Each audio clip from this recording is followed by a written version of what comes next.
Make sure we're working. Cooking with gas. Just gonna do a quick test. Let's see.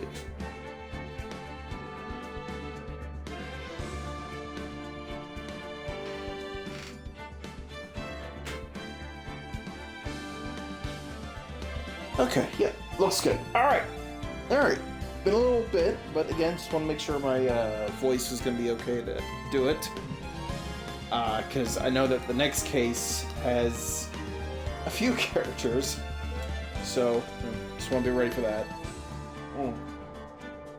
But this will be, I don't know what the Turnabout name is. We'll find out in just a moment, I'm sure. But I know this is kind of the first real challenge for Phoenix, because the prosecutor we're going against he's a doozy. But anyway, Turnabout goodbyes, there we go. But let's shut up and get into it, shall we?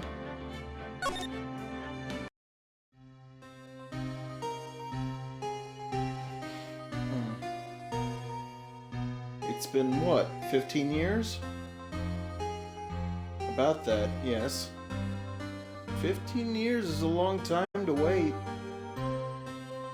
You can't imagine how much I've suffered. You've suffered? But now, the perfect opportunity has presented itself. At last, I shall have my revenge. What? Merry Christmas.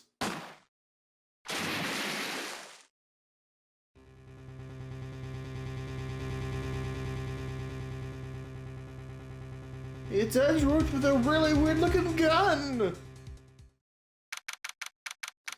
December 25th, 10:08 a.m. at the Wright offices.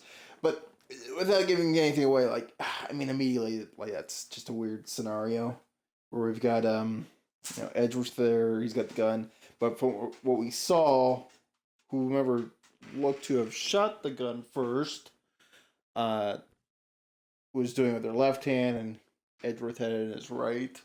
So, yeah, give me 1 second. Hold on, let me take something.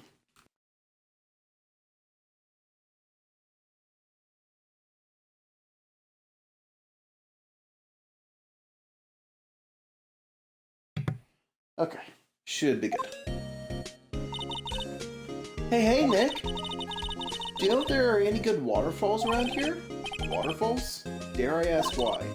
Duh, Nick, isn't it obvious? I need a waterfall to stand under. Preferably a freezing one. Oh, is that part of your spirit medium training? Of course! Except I've been slacking off lately. I need to brave the elements to be forged anew under the rushing spring waters. Okay? I don't know about any falls per se, but Gourd Lake is pretty close.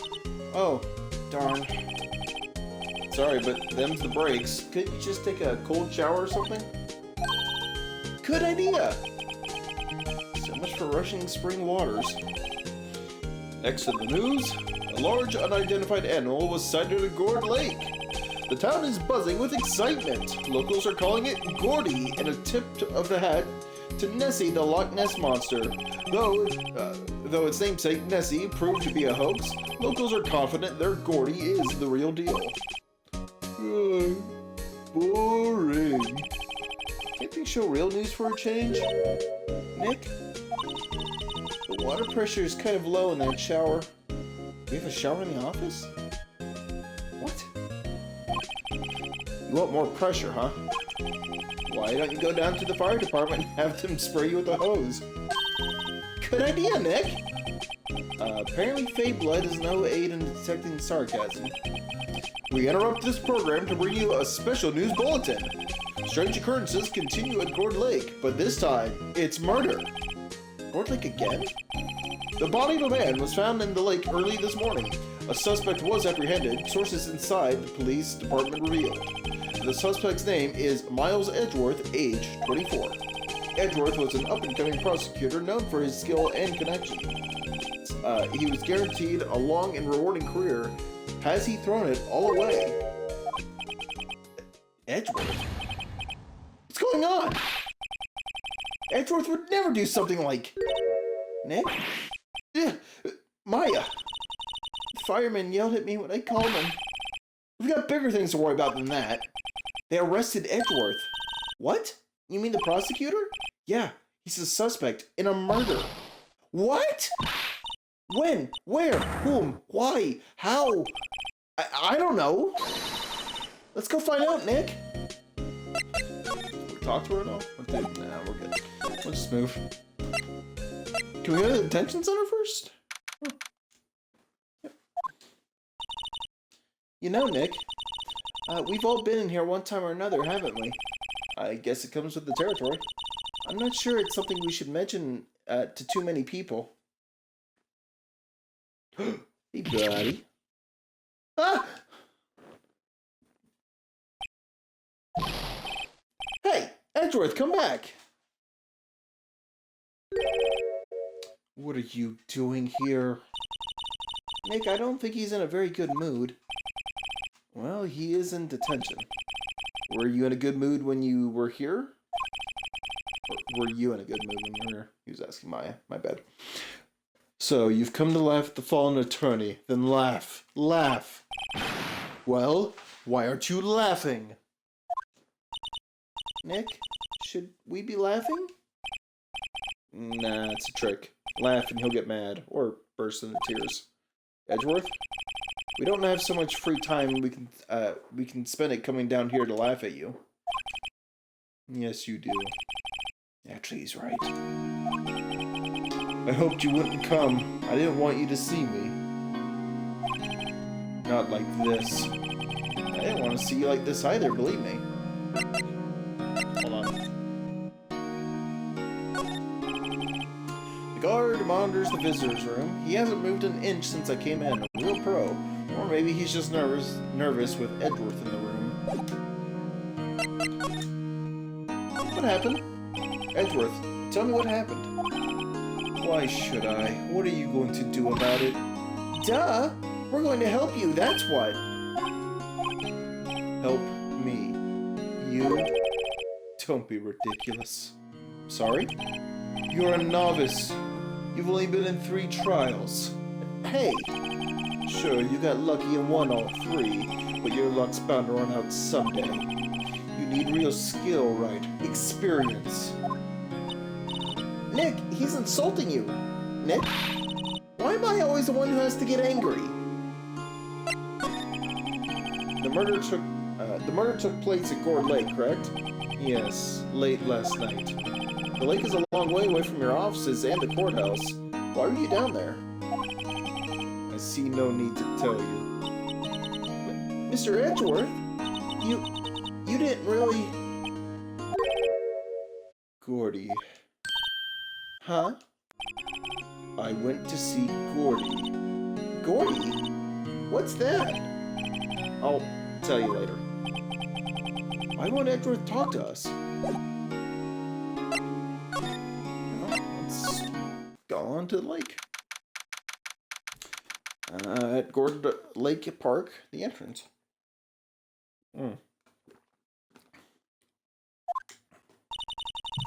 This is where it happened? Yeah, Gourd Lake is in the middle of this park. I can see some police walking around in there, questioning people probably. Hey, isn't that Detective Gumshoe over there? Well, pal, there's enough of us here. Anyone found anything? Sorry, sir, nothing. Idiot, the trial's tomorrow. We need clues on the double.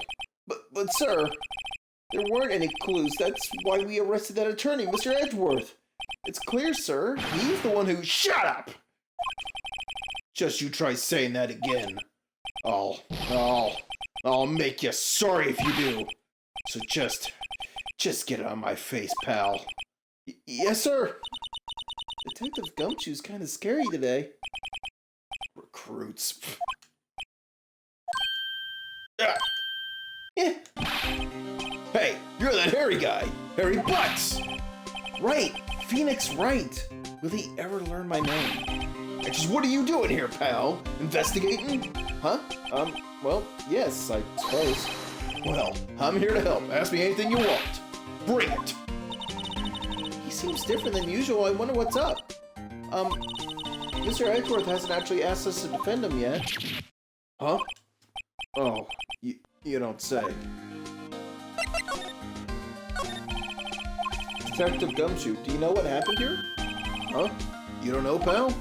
No. Wow, okay, Mr. Head in the Fluffy Pink Clouds lawyer. Head in the... Huh? Never mind, I'll tell you. It happened last night, about 15 minutes after midnight. There's a boat out on Gordon Lake. In that boat were two men. One of those men shot the other with a pistol. A really weird looking pistol. Almost looks like a well rod. Anyway.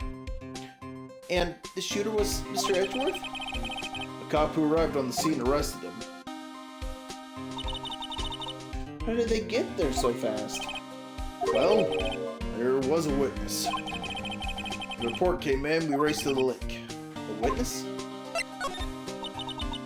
You don't think Mr. Edgeworth is a murderer, do you? Absolutely not. It's impossible. I don't care if there's a witness either. I don't believe a lick of it. Right. Who cares what the witness says? I care. You really believe in him, don't you, Detective? Of course I do.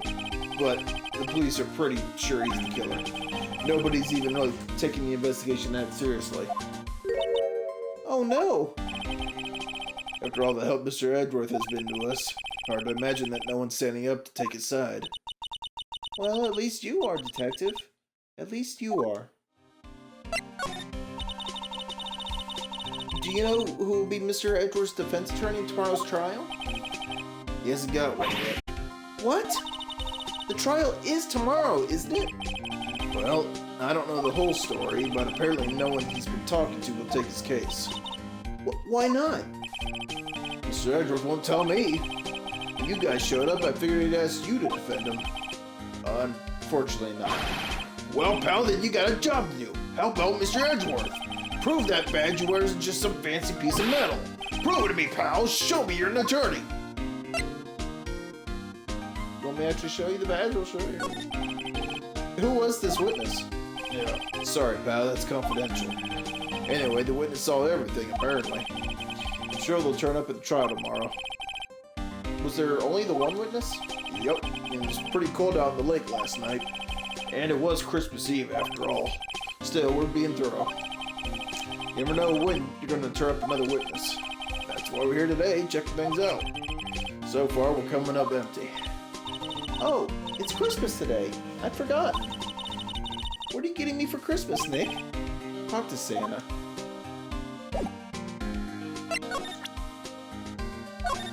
Huh? That badge! You're showing that to the wrong guy, pal! You gotta show that to someone who needs it! You told me to prove it to you.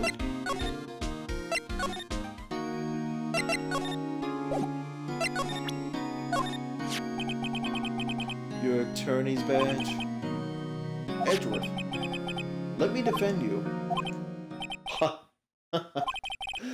Good one, Wright. But I'm not that hard up. Not yet. What do you mean by that? Me? Trust a wet behind-the-ears lawyer with only 3 trials under his belt? Never. What? My case is near hopeless, Wright. Every defense attorney I've talked to has turned me down. What? Simply put, they were afraid they'd lose. It occurred to me that it might be my fault they lacked confidence. After all, I did get every single one of their clients declared guilty. I don't believe it. Regardless, I don't want you involved in this. You in particular, I cannot ask to do this. Edgeworth, this is really hard for me to ask, but you didn't do it, right? Right? Think what you will. I have only one request. Huh? Stay out of this case. Why? But Nick is trying to help you. I know that. But I don't want your help, okay? Why not? Look, just go away and leave me alone. Nick, Mr. Edgeworth did it, didn't he? Maya, let's go investigate elsewhere. But Nick...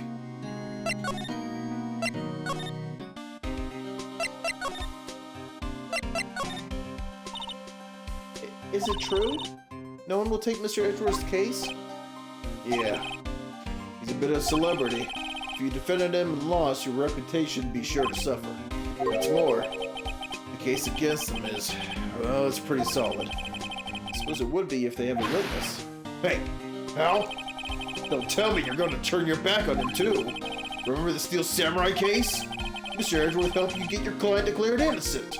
I know. I went to Edgeworth. I tried.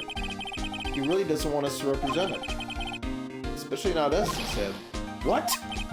Well, that doesn't make any sense, pal. You should have heard him talking about you after that trial.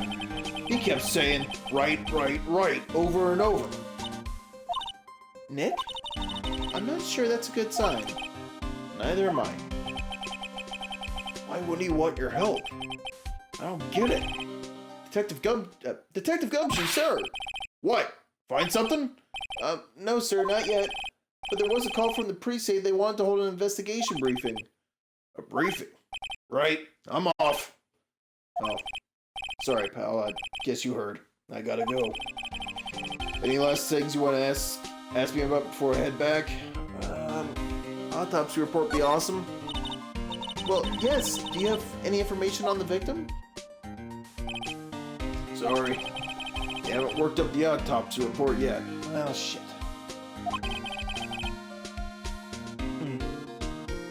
I'm still waiting for it myself. Actually. Say, if you get the time, drop by the precinct. We can talk more there, pal. You're not coming back, detective? Probably not, pal. So what should we do if we have something to talk to you about? Right. Here, I'll show you how to get to the precinct. Come down and see me anytime. Directions to the police station were given to us by Gumshoe. Oh, hey, Detective Gumshoe. What? We'd like to take a look around in the park. Can we walk around? Yeah, no problem, pal. You got my permission. Nice. You know, Nick, I think there's something to be said for talking to people when they're busy. Yeah. They don't have time to think about not giving you information. Right? Now let's go. Now let's get investigating.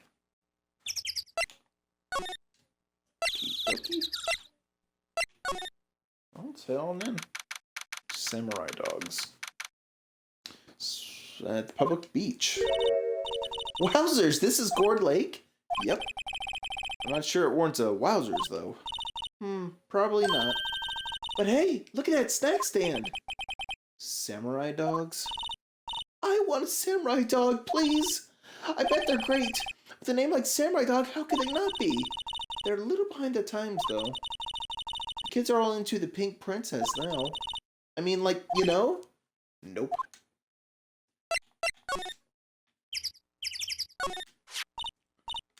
Huh, someone left poppers here. You know, you pull the string, and it goes pop. Yeah. Oh, I'm sorry, that was Phoenix. And it goes pop. Yeah, I know the ones.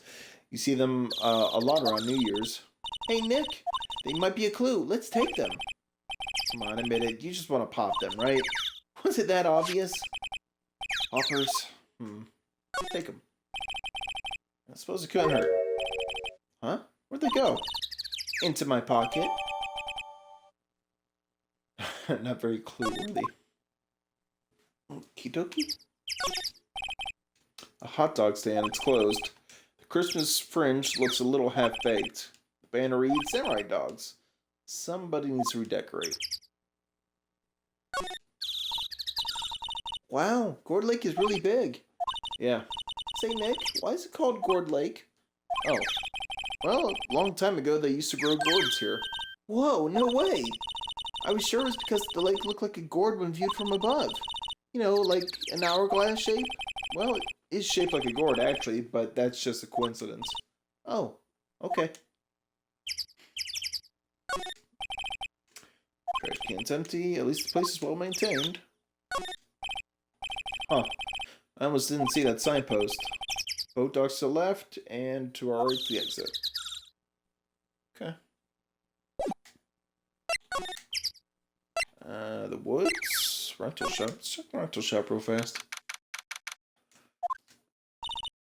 Nick, what is this place? A boat rental shop. Closed for Christmas, it seems. I guess a murder taking place on one of the boats won't be good for business either.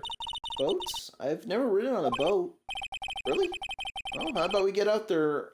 How about we get out on one when the trial's finished? Hey, good idea. You bet. Small boat rental shop. Doesn't look like anyone's around. Probably closed at Christmas.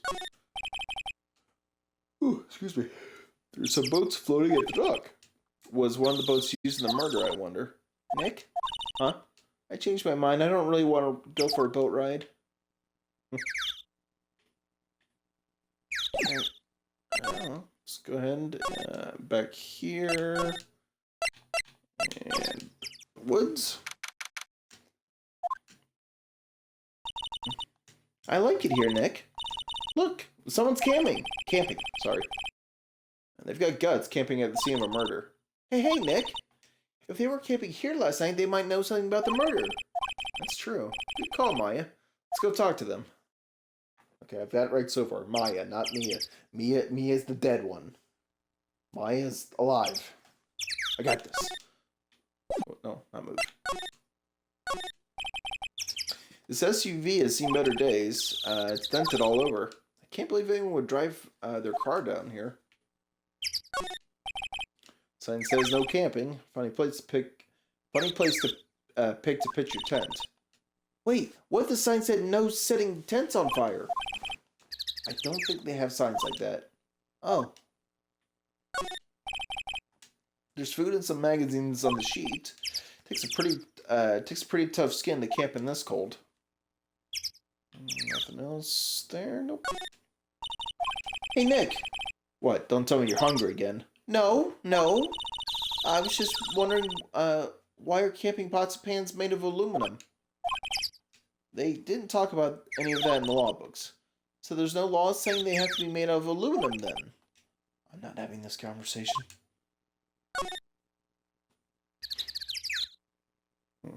Okay. The camera has a mic and some sort of attachment. It must take pictures when triggered by a noise. Wow, cool. Let's try it out. Hi, I'm Nick. Maybe I'm not saying it loud enough. Hey, I'm Nick. Huh. Nick! Will you stop that? Maybe it's broken. Don't kick it. Maybe it isn't set to respond to voices. Well, what then? These things? The party poppers?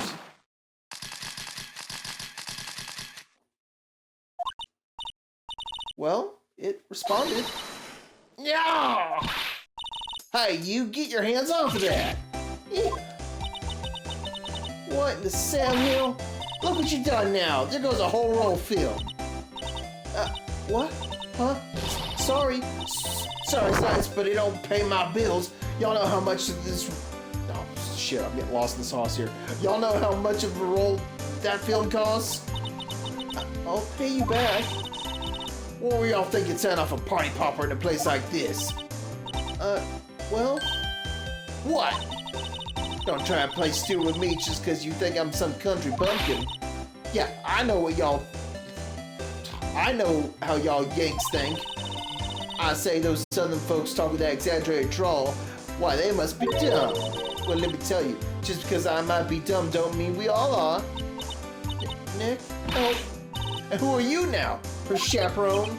Yeah, no, rather, we're sort of friends? Just figure out what y'all are gonna say and say it for bejesus's sake. God, I'd rather sit through one of Papa's straws than listen to you stutter all day. Oh boy. I guess we should pay her for the film. Watch it. Yes, ma'am. On second thought, I'll pay later. I'm really sorry.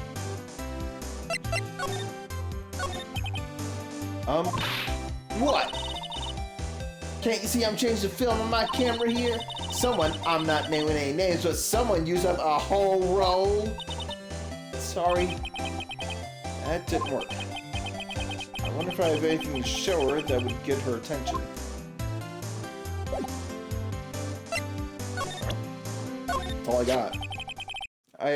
This is my badge. Huh? Aren't badges supposed to be all shiny and impressive? You a cop or something? I'm a lawyer. What? Y'all ain't gonna try and pull one of them lawsuits on me over that film now? Cause I'll have y'all know that I'm a fine and I wrestle meaner looking things than you. No, that's not it at all. We're here investigating a murder that took place here on the lake. A murder? Sounds cool. Why didn't y'all say that in the first place? Go ahead, ask me anything you like. Finally, some cooperation. You two, y'all can come out of hiding now. I won't bite. Hard. Come to think of it, where did Maya get to? Sorry. I was feeling a little overwhelmed. The culture gap and all. Never you mind, honey. I can talk Yank for you if it pleases you. Thanks. I think I'll be okay. Great then. I'm Lotta Hart, but y'all can call me Lotta. I'm here for photographing media shadows for a research project. Mighty pleased to meet you. Alright. Oh yeah, when was that murder anyway? I ain't seen much television lately. Happened late in the night on Christmas Eve. That's so. Christmas Eve? A man on a boat was shot?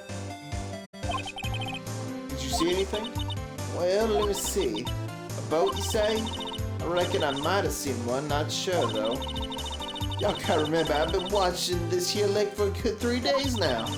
I see enough boats to choke a mule. Kinda hard to remember which I seen when. Well, that's awful. Sorry. Get a yawn down real quick. So what is it you do, Lotta? Huh? Me? Y'all don't really want to know that, do you? Actually, I'm a research student at Country U, right in the heart of the heartland. Wow, neat. Nick, she's a research student at a university. Country U. So I hear. So when did you come up here? Let me see. I guess it was about 3 days ago. What are you photographing? That's what I was about to say. What are you photographing? Didn't I tell y'all that already? Meteors. Yep, meteor showers. Falling stars. That's quite a camera you have there. Y'all better know it. It's German made, a genuine Solingen. Isn't that where they make knives? So what's that device you have stuck to the camera? Huh? Device? Your camera went off all by itself when I fired my party popper. Oh, that mic triggers the shutter whenever it detects certain sounds. It's programmed to pick up loud noises right now.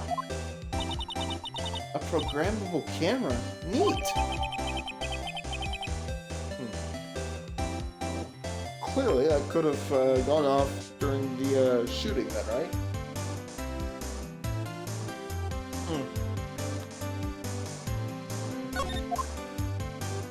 Okay. Supposed to present Lotta? Yeah? So your camera, it triggers on loud explosion noises? Yep. Actually, the victim in the case we're researching, he was shot with a pistol. A pistol? Right. Now, wouldn't the gunshot make a similar noise to our party popper? I guess it would. Your camera didn't get a picture of the murder, did it? Hey, y'all pretty bright, huh? I see what you're saying. Tell you what, I'll have a look-see at my film. It would have been a photo. Fuck. It would have been a photo taken late last night. I checked them once. Don't remember if there was anything on them though. But what if I got some? I could be a witness to a genuine murder. Yeehaw! I'll go check that film. Y'all come back now, you hear? And she gone. She went inside her SUV. I guess we should come back later. Yeah, well, shit. I guess we can just go check in with Gumshoe? Police Department, Criminal Affairs. Whew. I guess Detective Gumshoe is still in that meeting. Hey! Thanks for coming down, pal. Was that an actual knock in the game, or am I going? I guess it was. That freaked me out for a sec. Detective Gumshoe. We just finished the meeting, for better or for worse. I get the feeling we're in for some bad news. Do you know anything about the victim yet? No, still can't ID him. Has Mr. Edgeworth said anything? Not a word. So, how did the meeting go? Can't tell you, pal. You're a lawyer. True. You know, I don't know what to believe anymore. Sure, Mr. Edgeworth's human like you or me. Still, I get the feeling that if he'd done something wrong, he wouldn't go hiding it. That's just the kind of guy he is. Why can't anyone else see that? So they think that Mr. Edgeworth did it? Well, the trial's starting tomorrow as scheduled. I see. Hey, in the end, you did tell us about the meeting. Don't go telling anyone else, pal. Yes, sir.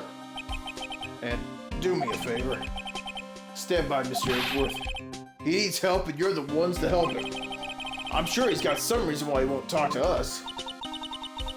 Thanks, Detective Gumshoe. Detective Gumshoe?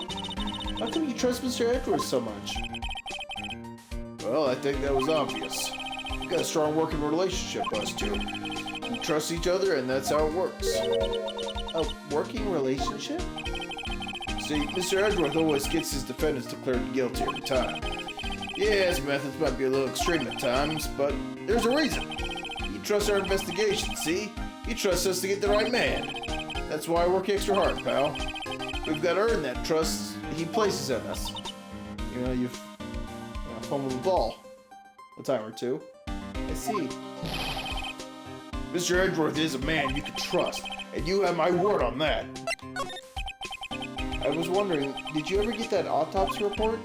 Oh, that? Yeah, I made a copy for you. Time of death, sometime on the 24th or 25th. Excuse me. One bullet shot to the heart. Okay. Thank you. Nick? Huh? Can you show me that photo of the victim?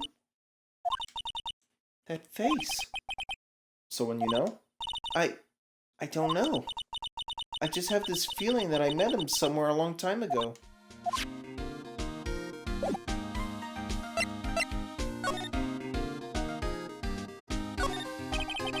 This must be the chief of the detectives here.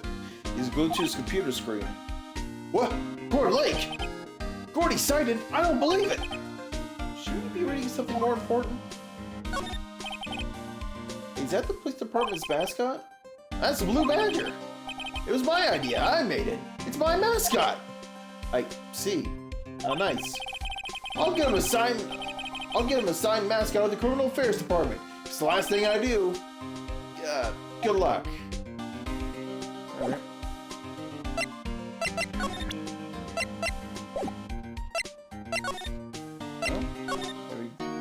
Talk to. Shit. Oh, he's not here to talk to. Maybe back here at the lake or something? No. Mail shop? No? Uh-oh. Maybe I need to... No? Hold on. Oh, hey, Lotta. Hey, y'all! Lotta! Wait up a sec. We got bingo! Bingo? My automatic camera took 2 pictures last night. Hey! This is them. Take a look. Wait. See? See? He's shooting him with that pistol.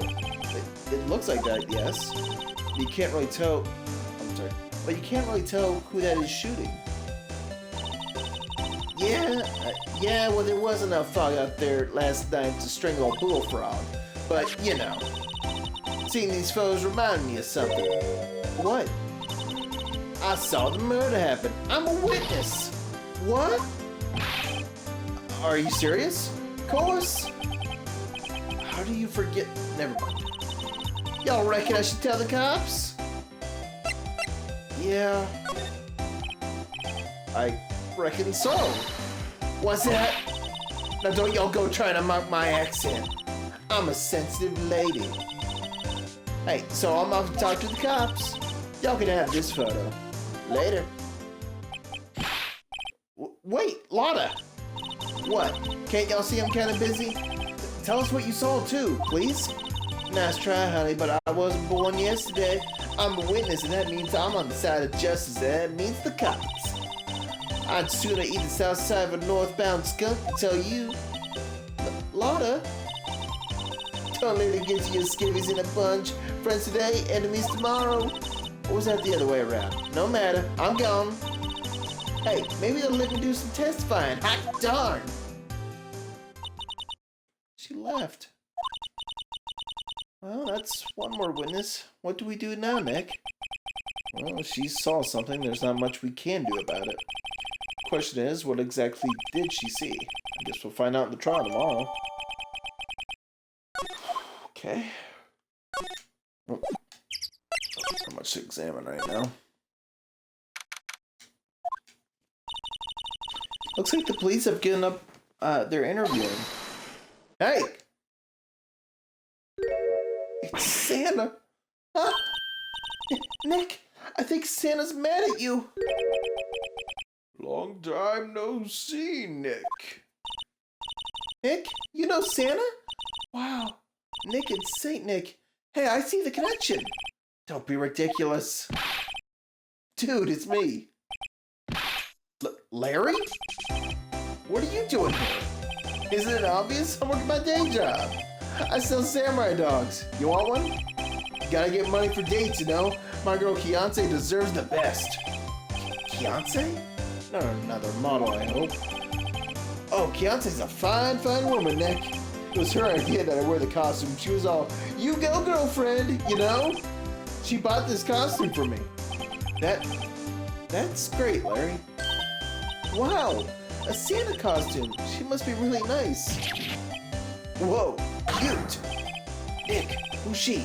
She's not my, what? No, she's not. I'm his partner, Maya Fey. I'm, the little sister? Sister? Wow, Nick, must be tough.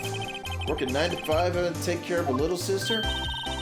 No, I'm not Nick's sister. I'm the older sister's little sister. Huh, sounds great. Don't worry, Maya, he's not listening. Hey, Larry, there was a murder here last night. And since you work here, have you heard anything? Nick, you're wasting your time. Last night was Christmas Eve. He was with Kiance, obviously. He wouldn't have been staying out here in the cold. I think what you just said caught him off guard, Maya. No, it's just Kiance's not in town right now. She's in Hawaii on a photo shoot. A model. I knew it. Well, anyway, there was a murder here on the lake. The trial's tomorrow. Huh, neat. The defendant is Edgeworth. Miles Edgeworth. Nick? Why would Larry know Edgeworth? Whoa, Nick? You don't mean that Miles Edgeworth? Old Edgy? Yeah, he's a murder suspect. Whoa, murder? Huh? You know Mr. Edgeworth, Larry? Yeah, of course. Edgy was in the same class as us in grade school. What?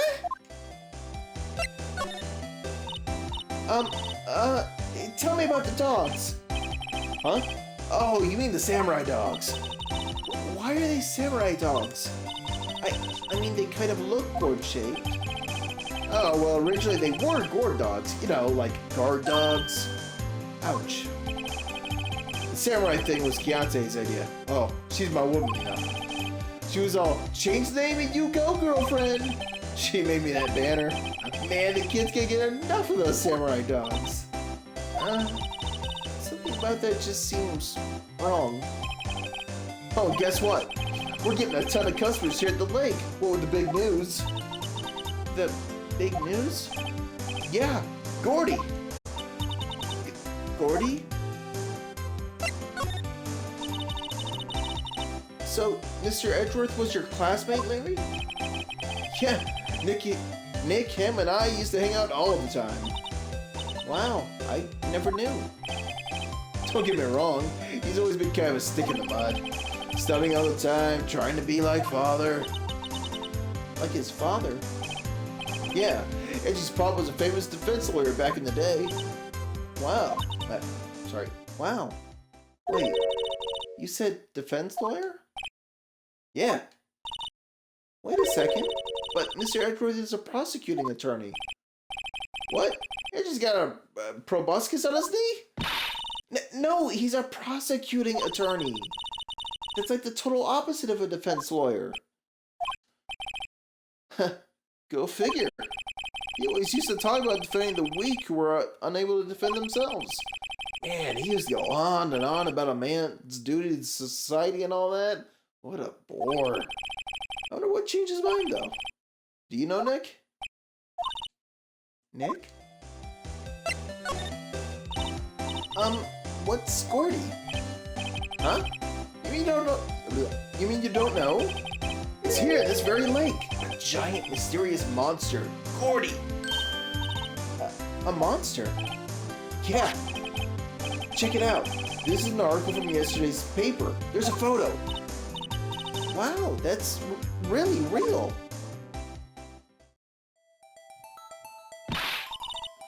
Nick, a monster. A real monster. Yeah. It's probably just a log or something, right?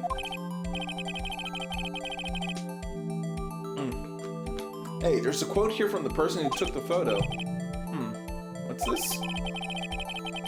I set the camera to automatic, and when we got into the frame, I heard a loud bang, like an explosion, followed by the sound of something slipping into the water.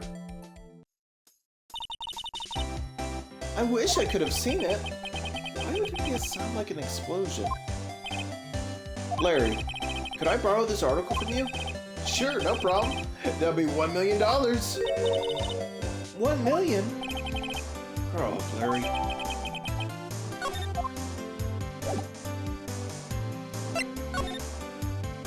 Okay, took the rental shop real fast? No?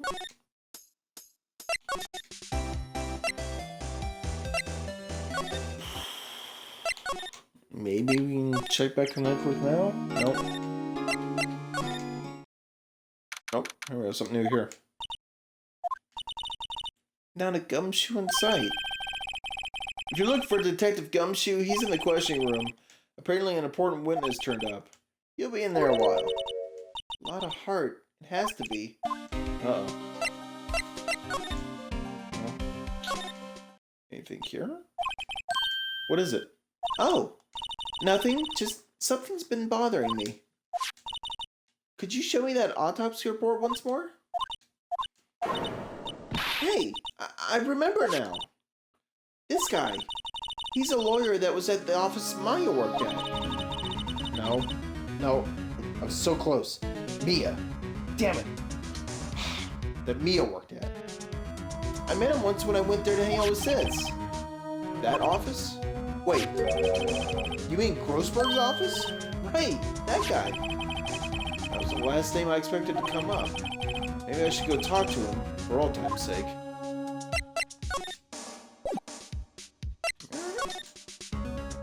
To Grossberg.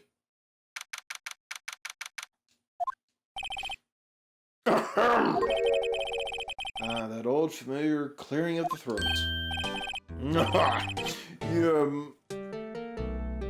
Mia. Maya? Wait. I've lost it. Mia. It's Mia. Right. You're Mia's something, are you not?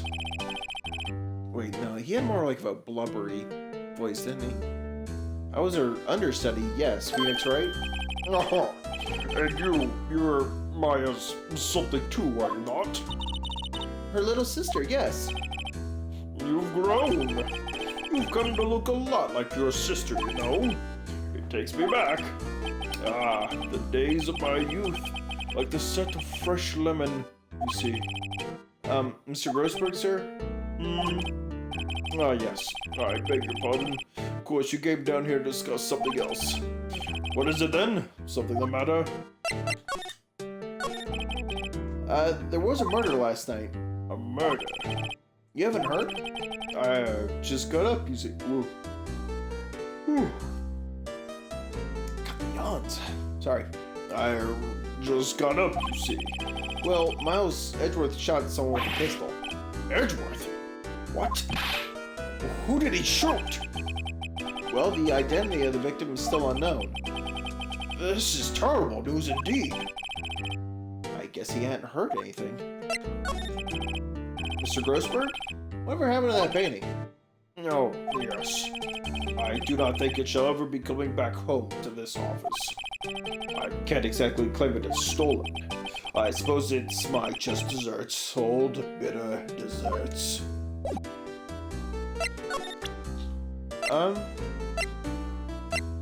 Is there anything I can show him? Yes? Yeah, here we go. Strange. I feel as though I've seen this man somewhere before. Ah! Did you remember? He was a lawyer here in my office. That's Hammond, Robert Hammond. Mr. Hammond? You say this is the man Miles Edgeworth shot? Who is this Hammond guy anyway? Mr. Hammond. He was the defense attorney in that case. That case? Yes, the DL6 incident. DL6? Why does that sound so familiar? Perhaps you remember? I'm sure someone mentioned it during the trial for Mia's murder. That was the incident where the police were so at a loss they used a spirit medium. Wait, you don't mean... Was that medium my mother? Yes, my dear. The spirit medium Misty Fey, your mother, contacted the spirit of the victim, but the case was a loss. No conviction was made. The DL6 incident, yes. Happened 15 years ago. A very strange case indeed. They never caught the criminal, right? Correct. Misty Fey used her powers to talk to the spirit of the late victim. Her testimony led to charges being laid against one man. But Mr. Hammond won the case and the suspect was declared innocent. And the police blamed my mother, calling her a fraud. You were the one who helped her out then, right, Mr. Grossberg? Yes. Yes, quite. Thank you. No, please, don't mention it. DL6. Never thought I'd hear that name again. But wait, what does this case have... what does this case have anything to do with Mr. Edgeworth? It has everything to do with Mr. Edgeworth, my dear. The victim in the DL6 incident was none other than his father, Gregory Edgeworth. What? His father? If you want to know more, you should ask him yourself. Show him this. I'm sure he'll talk to you. Wait, this is a photograph of my mother.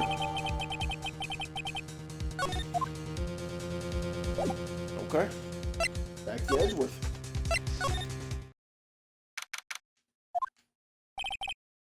What's this? I was hoping you'd gotten my message the first time. Edgeworth, what about your defense? It's no concern of yours. Guess he hasn't found anyone yet. Well, let's go ahead and just present this first, just so I'll actually talk. Edgeworth? It's only been a matter of hours since you last visited, yet you've made incredible progress in your investigation. I'll admit it, I'm impressed, right? You were always single-minded in your work, though. Once you start on something, you always see it through, don't you? About the DL6 incident. Right.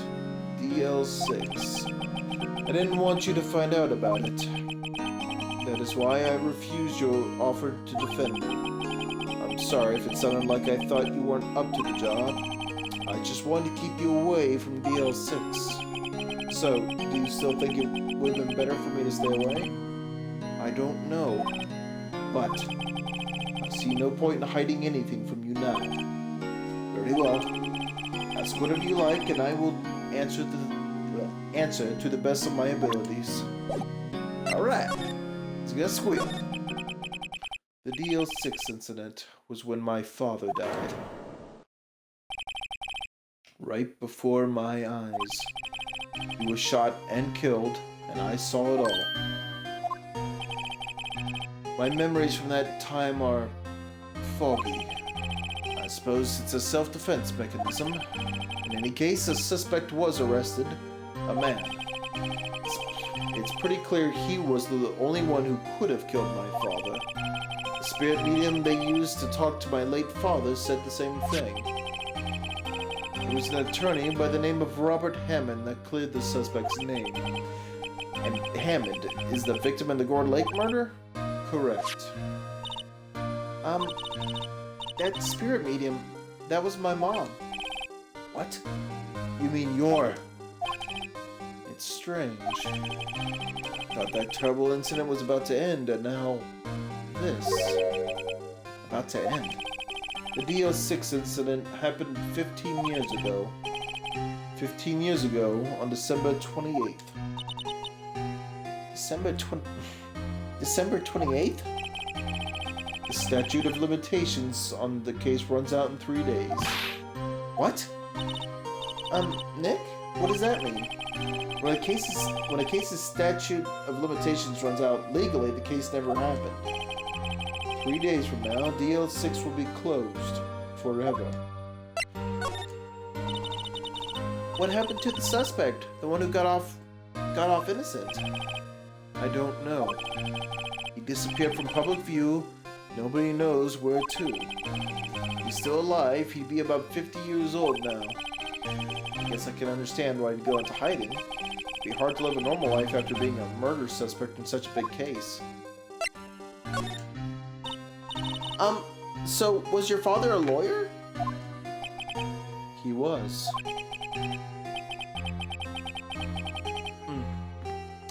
Gregory Edgeworth. He was quite famous at the time, apparently. So you were sort of trying to follow in his footsteps. I'd rather not talk about it.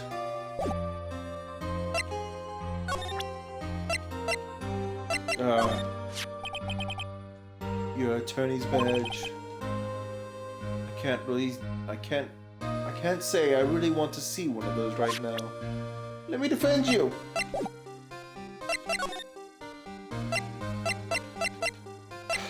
Crap. Do we go back here? Oh, guess so. What's going on here? Well, I was getting mixed up who was talking. What's wrong, detective? This wild lady comes in here just a while ago. Says she came to talk to y'all after hearing what Mr. Wright had to say. What's this about, pal? A lot of heart. Why are you going around finding more witnesses? You want to give Mr. Edgeworth a death sentence, pal? No, not at all. Just, she did see something. There's nothing I can do about that. I can't go around covering up evidence. You trying to say something about the way I do my job? No, sir.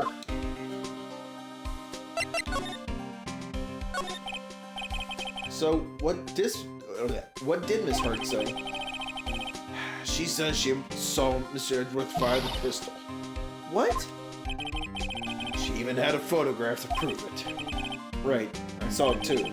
You saw the first photograph. But you really can't tell from the photo who it is shooting. That's why she said she's going to enlarge the photo. She said it'll drop the quality a mite, but should let us see who's who. She can do that? Okay, so there's going to be an enlarged photograph that'll show Edgeworth in the act. Great. Just great. In any case, she's going to be the one testifying tomorrow. Huh? What happened to the other witness? Well, apparently there was a cancellation. Cancellation? I'm afraid tomorrow is going to be life or death for poor Mr. Edgeworth. We got a witness who says she saw at the very moment of the murder. And we got a photo taken when the shot rang out. I'd say that sounds like a pretty unwinnable case. Wait, what did Mia used to say? If he's innocent, there's got to be something I've overlooked. Sounds like Mr. Edgeworth is going to ask the state to assign a public defender. I was just asked to file the paperwork. But you still got time, pal. Go talk to him again for me, please.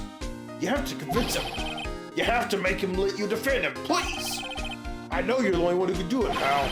You're the only one who can save Mr. Edgeworth. Gumshoe's got faith in us. Fuck yeah. Let's see.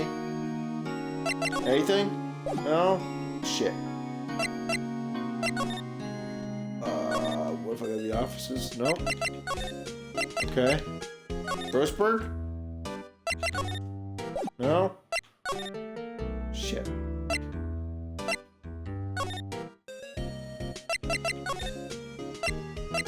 Maybe back Gold Lake? Maybe we missed something here?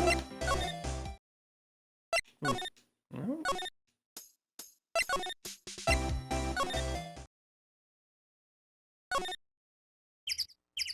Guess not. It's gotta be, something I missed, talking. Don't know much about that. Okay. Know anything about this? Hey Larry, you know this guy? Who's this? I don't know, that's why I asked you. Who's this, Maya? Well? Oh, dang, anywhere. What's this? You know, my eyes have been getting pretty bad lately, Nick. Actually, the photo is blurry, Larry. It was taken last night. Last night? Oh, this? What's that? It's a camera. You take pictures with it? Huh? Larry, you mean you don't know what a camera is? Of course I know. Hey, you're looking at a bona fide junior high graduate. I was talking about the weird contraption on that camera. Oh, that. Well, it's hard to explain. Just forget about it. Don't go showing me it then. Jeez.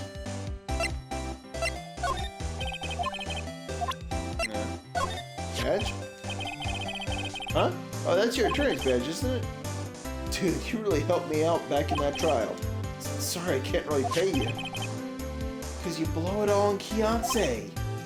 But you can have all the dogs you want. Really? Larry, if you litter at your dog, you won't have any left for the other customers. Hey, no problem. If that's what makes her happy, you know? How many times do I have to remind you that it was me who got you off the hook?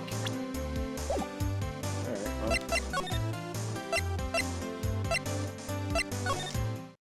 Guess there's really not a whole lot there.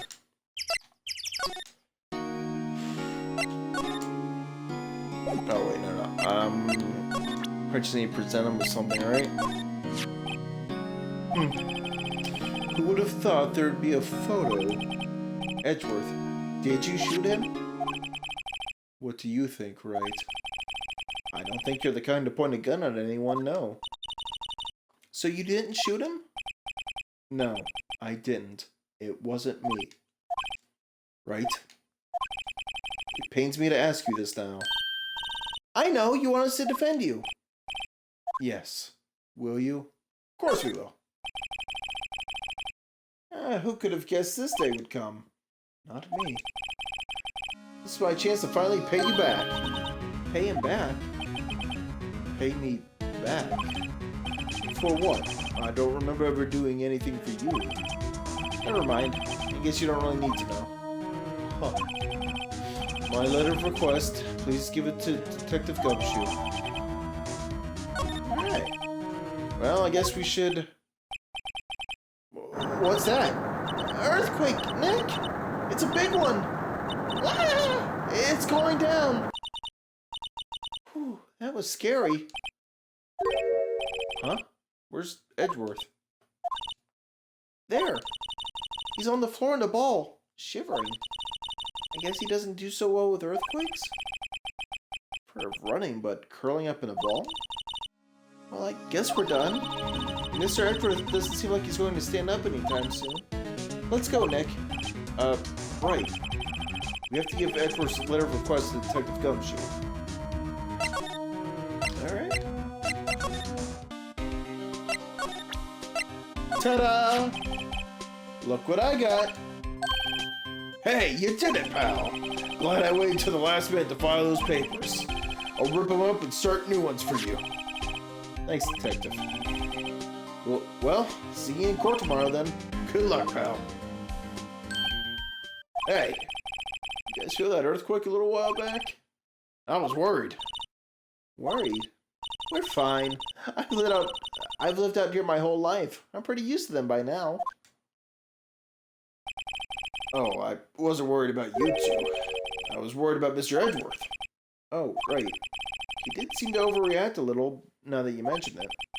Yeah, well, I'm not surprised. It was a pretty big quake. I'm gonna go check on him. You two go eat and get your rest for tomorrow's trial. Later. I wonder what it is with Mr. Edgeworth and earthquakes. I wonder. He was never that scared of them when he was in school.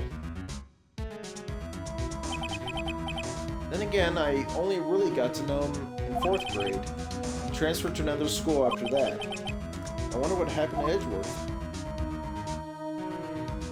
Alright. Day 1 investigation done.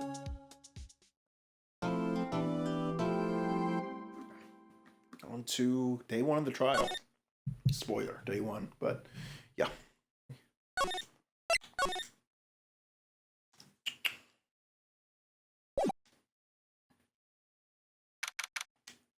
Alright, December 26th, 9:44 a.m. Defendant lobby number 2. Karma. That's right. Manfred von Karma. He's the best prosecutor there is. He hasn't lost a case in his 40-year career. He's a god of prosecution, right? A god.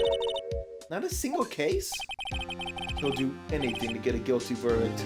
Anything. Sounds like someone else I know, Edgeworth. You don't understand. I mean, he'll really do anything. Manfred von Karma is a man to be feared. It's quite a claim coming from someone who forges evidence. He taught me what it really means to prosecute. What? Just picture a prosecutor as vicious as me, multiplied by a factor of 10. So was he your teacher then, Mr. Edgeworth? Something like that. And now he's trying to get you found guilty? What a creep! Oh, wait. Maybe he's planning on losing on purpose to help you out. Not a chance. He hasn't lost once in 40 years. 40 years! He's as ruthless as me, times 20. That's pretty ruthless. Like I said, he's a god among prosecutors. I guess that's something like Mia was to me. There we go. Speaking of Mia, Maya? Huh? We could really use Mia's help right now, don't you think? Oh. I can't. Sorry, I tried. I really tried, but I couldn't reach. Couldn't reach? I think it's because I haven't been training. My powers are weak again. Oh man, what bad timing. I'm really sorry. I'll try my best. I hope so. What are you whispering about? Oh, it's nothing. Well, it's time. Let's head in.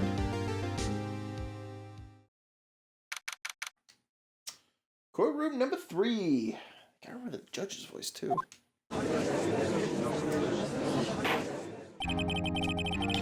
Court is now in session for the trial of Mr. Miles Edgeworth. The defense is ready, Your Honor. Karma's voice. Oh, man. Oh, man. What the hell's Karma's voice gonna be?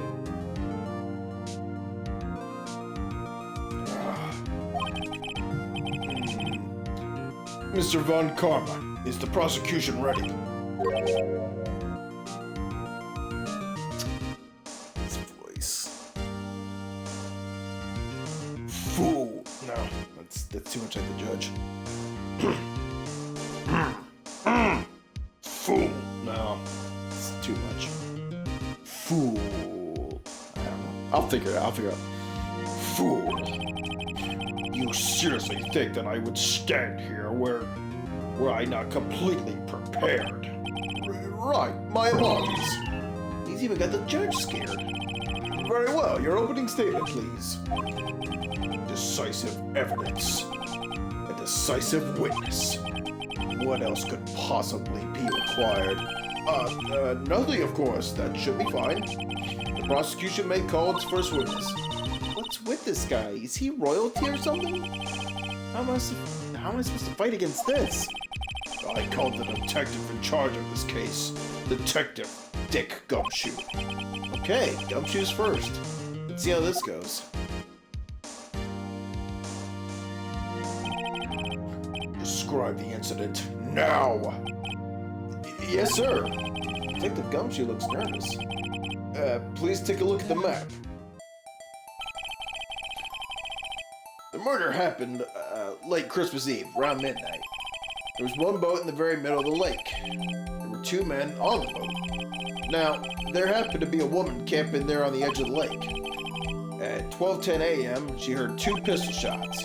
Then the boat started to move. It went toward the boat rental shop.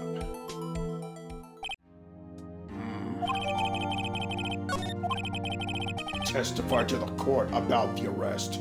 Now! Wait, Mr. Von Karma. Yes. Actually, I'm the one that's supposed to be handling the proceedings. Wrong. There was only one thing you need to do here. You will slam down your gavel and say the word guilty. That is your role. Yes, of course. You're quite right. No, he's not.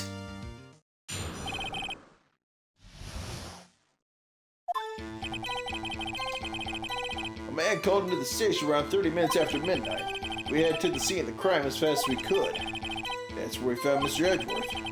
Now, I didn't suspect him of anything at all, but the next morning a body was found in the lake. So we had to arrest Mr. Edgeworth. I see. Very well.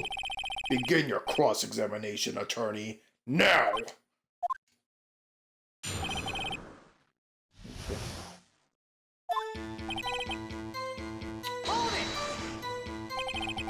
You received a call from a man? Yep. But you said there was a woman camping there. She was the one who heard the two gunshots, right? That woman and the man who called it in the report are two different people. Obviously. Different people? There were two witnesses. Their testimonies were quite similar, however. Today, I've summoned the woman who was camping. The woman who was camping? A lot of heart. What happened next, detective? Okay. What was Mr. Edgeworth like when you saw him then? Well, from what I saw, he looked pretty relaxed. Not like a murderer at all, really. Detective, the court requires the facts, not your opinion. How many years have you been on the force? Facts only, detective. Hard, cold, objective facts. Yes, sir. Man, he's got his share of objections.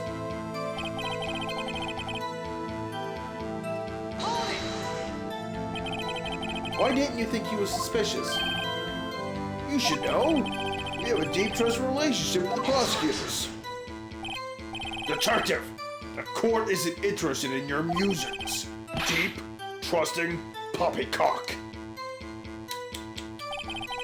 I've never heard so many flippant comments from an active detective on the force. Detective Gumshoe doesn't look so good. Continue, now!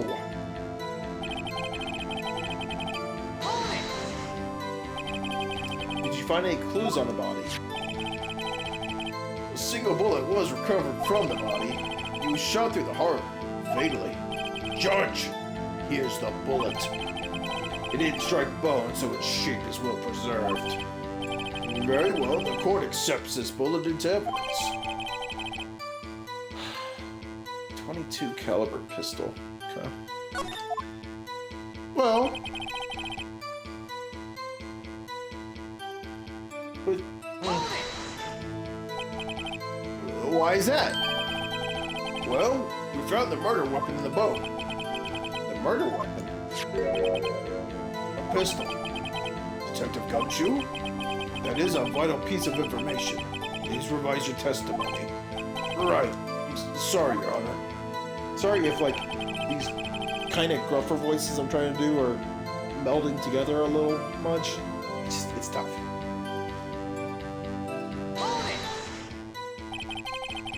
What about the pistol made it decisive evidence? Yeah. He has the same evil laugh as Edgeworth. He didn't laugh, he hissed. There were fingerprints on the pistol found on the boat. There were clear prints from Mr. Edgeworth's right hand. What? Order! Order! So, Mr. Edgeworth's fingerprints were found on the murder weapon? Yes, Your Honor. Judge! This is the weapon in question. Accepted into evidence. Also a 22 caliber pistol. Fired 3 times. Various prints from Edward's right hand. Members of the court, we now have the pistol used in the murder and the bullet found in the body. Detective! Yes, sir. Was the bullet found in the body fired from this pistol? Yes, the ballistic markings on the bullet match the pistol. Hey, Nick, what does he mean, ballistic markings? Shocking! To imagine someone here does not know something as basic as ballistic markings. Nick, he's glaring at me. Very well, I'll explain. Actually, Judge, you do it! Me? Ballistic markings are like the fingerprints of a gun. The barrel leaves distinctive marks on each bullet it fires. You can examine these ballistic fingerprints to see which gun fired the shot. It's quite accurate. Indeed. This leads to one inevitable conclusion. The bullet found in the victim's heart was, without a doubt, fired from this pistol.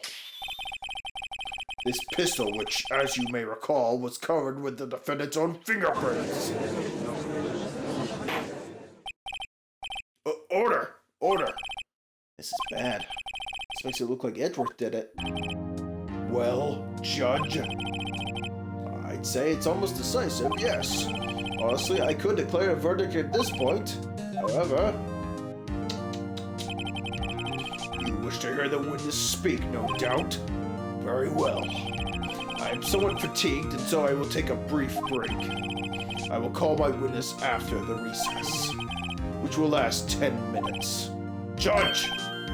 Yes? What are you doing? A 10-minute recess, now! But wait, Just bang your flimsy gavel and get on with it, man!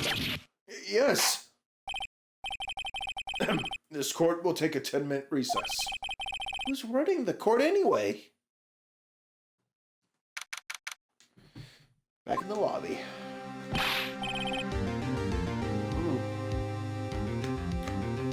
Edgeworth, what's going on here? Your fingerprints were on the murder weapon.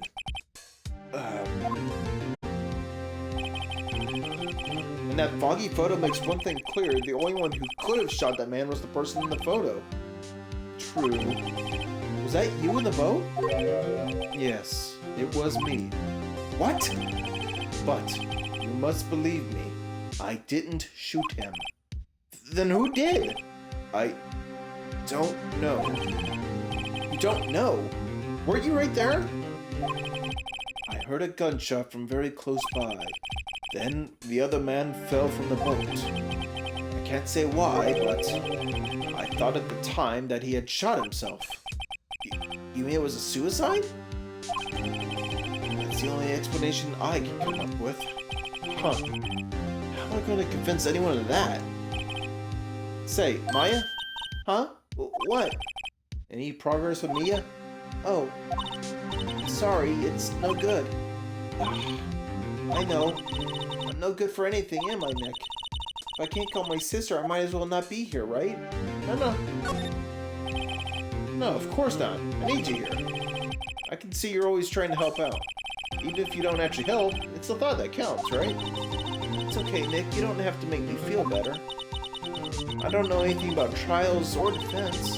What's more, I'm a spirit medium who can't even contact spirits. Aw, everyone has their off days. I mean, I've just been getting lucky lately.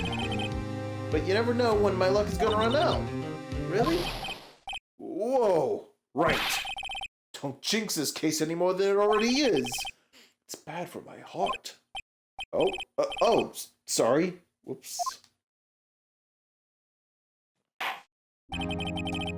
Court is back in session. Mr. Von Karma, call your witness. Yes. Will Miss Lotta Hart take the stand? Lotta Hart, you are a research student at a university. That I am? Good. Begin by telling us what you saw the night of the incident. And don't add anything trivial or subjective. Understand? Y'all need to learn some manners. Understand? Yeah, I understand. Yeah. Very well. Your testimony, please.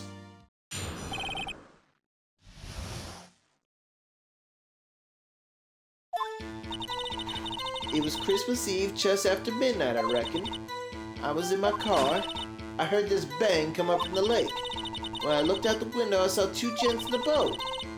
Then there was another bang. There wasn't nary a thing on the lake but that boat. Enough. Huh? Judge! She happened to take a photo of the incident. This is that photo. Accepted as evidence. Well, this is a surprise.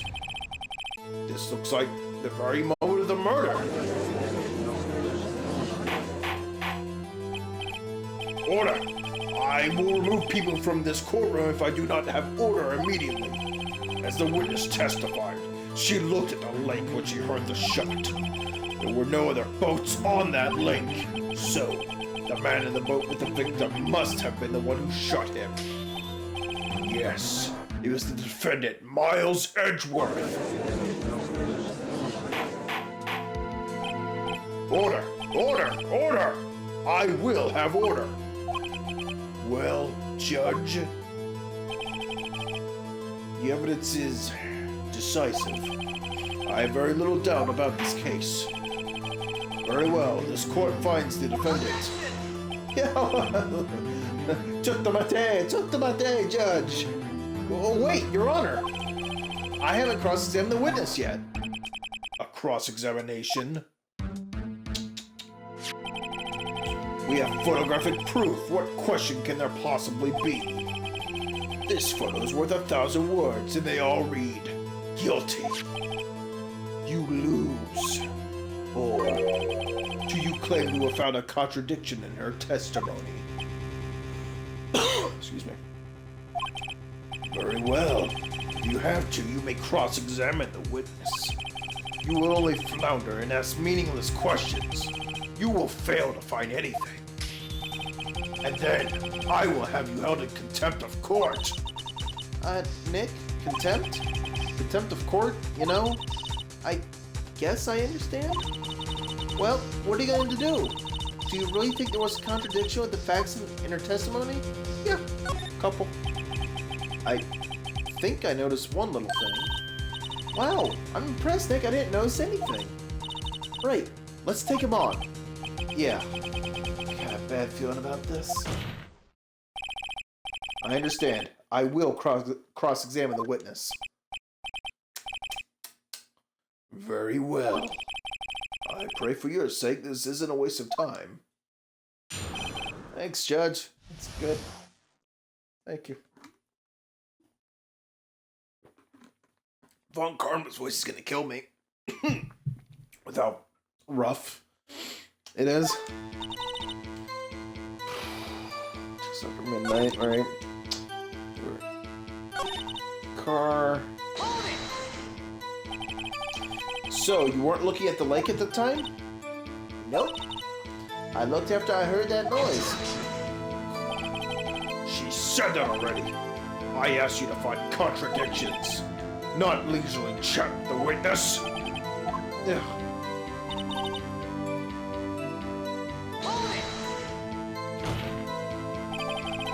Could you clearly see the two men? Just look at the picture. Clear enough for you? Uh-oh. Press further. Wait a second. I wasn't asking you about the photo. I was asking if you saw the two men. Yeah, well, of course. The witness has testified that she saw them. There's also a photo. You'd best look elsewhere for your precious contradictions. He jumped in quick. He's hiding something.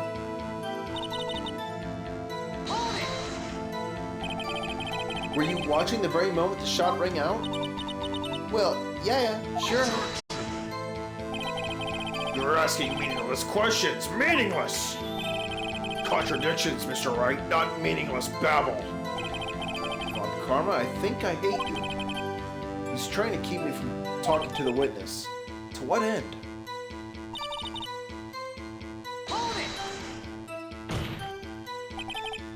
Are you sure about that? Yeah, sure as a country gal can be. That sounds pretty sure. How come you're so sure? Well, heck, I scanned the whole lake. Scanned the whole lake? It almost sounds like she was more interested in the lake than the boat. Miss Hart, you... Mr. Wright, the witness has answered the question in full. No need for further questions. Objection sustained. That's what I'm... Sustained! Yes, of course. Great. What am I supposed to do now? There weren't any contradictions in there. Sorry, Nick, if only my sister were here. Maya's really taking this hard. Let me just press the other ones that I did. Chess after midnight, you say? In other words, it was no longer Christmas Eve, but Christmas Day. Huh? Yeah. Well, yes. I know you want to find contradictions, but really... I hope your next contradiction is a little more relevant to the trial. Witness, continue your testimony. I was in my car. Why were you camping there anyway? I'm a research student at my university. I was taking pictures to use in my research. What research? This all sounds suspicious. Miss Hart, could you be more specific about your research? What does the witness's motive in camping by the lake have to do with this case? The answer is nothing. I object to this line of questioning. Objection sustained. Oh, wait now. I'm the one who says that. Well, then say it already. Objection sustained. Thanks for nothing, Your Honor. Enough. I think we've heard all we need to hear, Mr. Wright. It seems you are unable to find a contradiction in the testimony worth noting. But, Your Honor... You keep your promise. Mr. Wright, I'm afraid that I will have to penalize any further outbursts by holding you in contempt of court. If that happens, you'll have to leave the courtroom immediately. Understood? Uh-huh. Nick, La's testimony is fishy, Nick. Real fishy. I know what you mean. But if I can't say anything, what can I do? I believe we covered the evidence sufficiently to make a decision and pass your judgment. Very well. Mr. Miles Edgeworth, please take the stand. Who was that? It was me. Maya. Is something wrong? Do you need to use the facilities? No, I do not. Lotta Hart, your testimony stinks. It's unclear whether you were actually looking at the lake. It's highly doubtful that you actually saw Mr. Edgeworth. Tell us the truth. This is a matter of life or death. Lotta, Did you really clearly see Mr. Edgeworth that night? Did you see him fire that pistol? You will stand down. The court does not acknowledge the defense's outburst. Answer me, Lotta. What's the big deal treating me like some kind of criminal? I saw him, I swear, I saw Edgeworth. Enough, Judge. Declare the defense in contempt of court. Yes, of course. I'm sorry, but you weren't warned. Guard, escort Mr. Wright out of the courtroom. He is in contempt of court and must leave. No. No. Wait. I was the one who made the outburst, Your Honor. Nick is innocent. Try to get some water. What's the difference? All that remains is for the guilty verdict to be declared. Isn't that right, Mr. Phoenix Wright? Wrong. Bitch. Wrong. What? Did you hear what Miss Hart just said?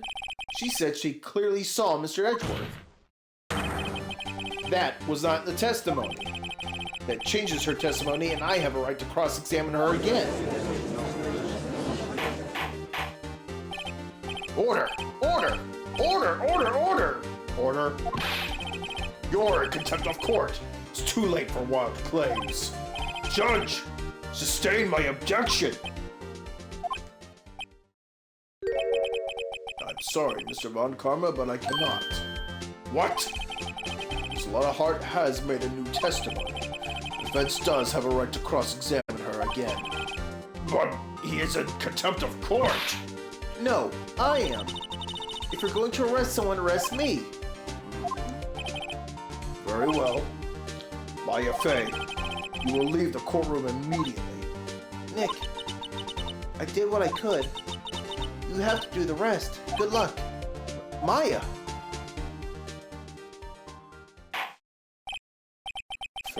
I care not for this melodrama. Listen well, Mr. Wright. I do not tolerate badgering of my witnesses. I'm running out of time. Better find a contradiction in there or else. Mr. Wright, begin your cross-examination.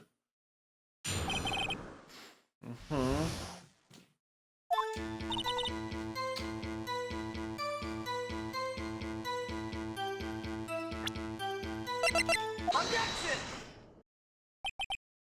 Got you. Got you, Miss Hart. Finally. What? You got what? Look at this photograph. Every time, it makes me laugh. The photo I took. The very same. There's something I want you to see in this photo. It's quite clearly visible. The fog, Miss Hart. So? This picture was taken with professional high-quality film, correct? Yet even it could not capture the faces of the men on the boat. The men on the boat, sorry. Yet you claim you saw Mr. Edgeworth. How? What? Mr. Wright has a point. That's why I told her not to say that in her testimony. Please! Yet now she has said it, Mr. Von Karma. How could you possibly see Mr. Edgeworth? Explain yourself. Miss Hart? What? Could you see the defendant that night? Of course.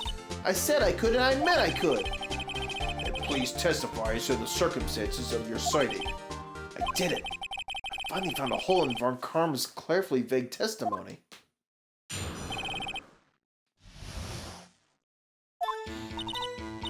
You're right. It was a cold night and the fog was thick as grits. So once I finished setting up my camera, I got back in the car. Still, I brought my binoculars with me. When I heard that noise out in the lake, I looked with my binoculars. See? No problem. You used binoculars. Very well, you may begin your cross-examination, Mr. Wright. This one better be good.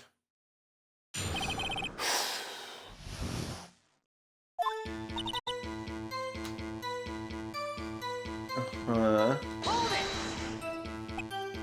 So, how could you see Edgeworth? Now just hold on. Just hold your horse for a second. You hasty Yankee types never find out where I'm from. Defense attorneys have terrible. Wait, sorry. Defense attorneys have trouble with that as it is. Nobody loves me. Set the camera, got back in the car. Binoculars. Yeah, binoculars. Yesterday you mentioned that you were out looking for shooting stars, correct? Well, yeah. Wouldn't you need a telescope, not binoculars, for that? I've got doubts about your camera, too. Was that really to take pictures of meteor showers? The camera is irrelevant to this case. You can't say that for certain. Mr. Wright, is the camera really relevant to this case? If you believe it is, you may continue with your line of questioning. But know this. If you find nothing with this, there will be consequences.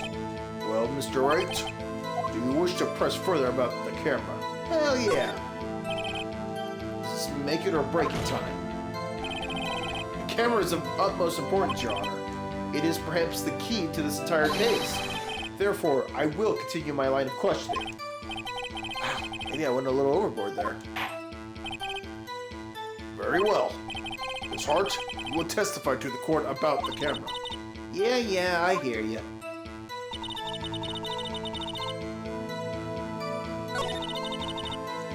Wait, did I? Is that the only new thing? Miss Hart, what made you choose that lake to photograph meteors? You know the fog gets thick on that lake. It's not very suited to stargazing. Yeah, well, you see, I guess I wasn't thinking too straight, huh? Mr. Wright, I will not have you badgering my witness because of her challenged intellect. Shit. Now wait a minute. Continue your testimony. You were saying how it was that you saw Edgeworth. No unnecessary comments, please.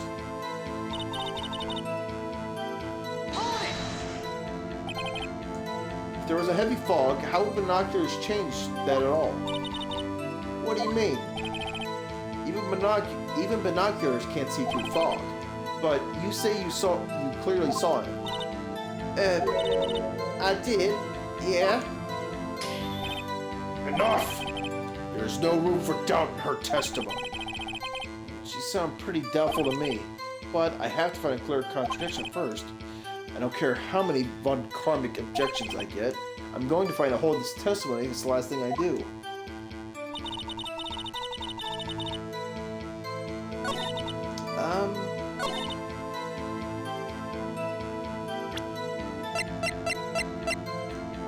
I think it's the Gordy article, right? Oh shit, no, maybe not. Damn it. Nope.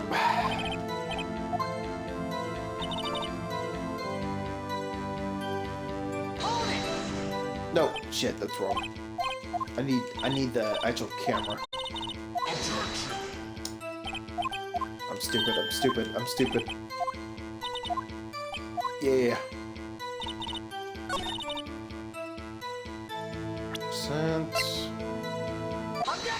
There we go. That's correct.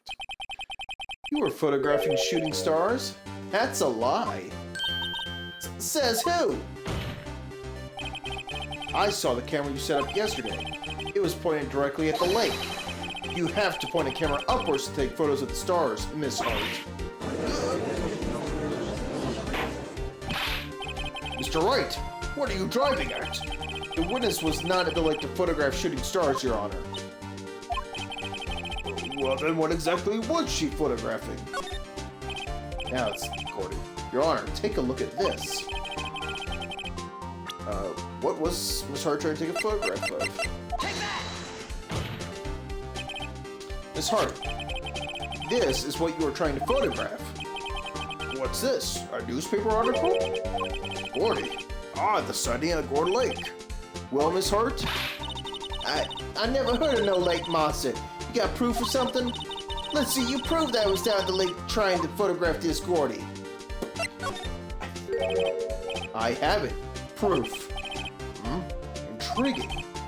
Very well. Let's see it, and no joking around this time, please.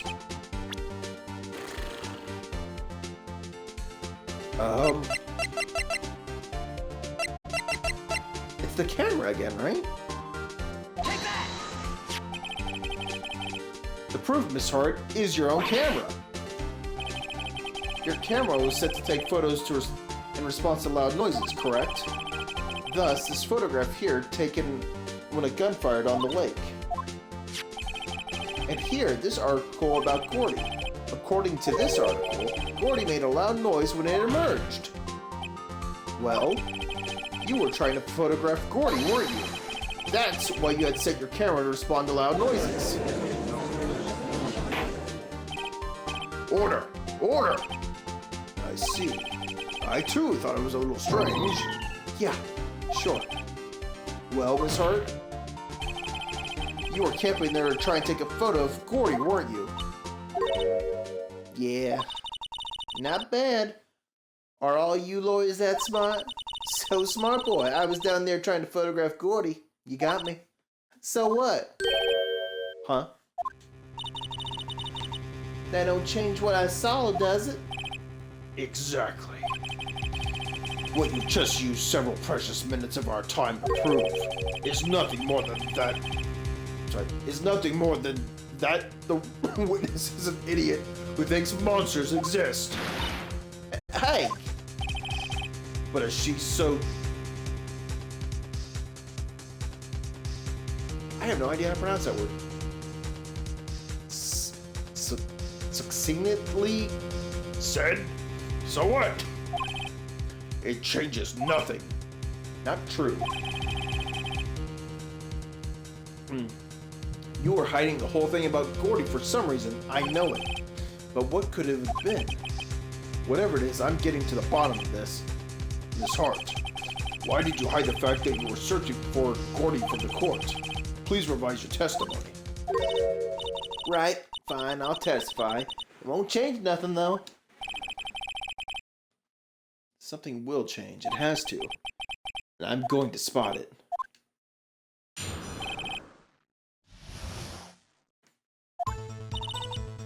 Actually, I'm not a research student at a university. I'm an investigative photographer. Imagine what a scoop it'd be if I got a picture of that monster. That's why I was camping out by the lake. That's all I was hiding. When I heard the bang, I looked right straight out at the lake. There wasn't much else to look at, so I watched that boat the whole time. Then I saw a flash near one of the men's hands, and I heard another gunshot. I was looking right at that boat the whole time.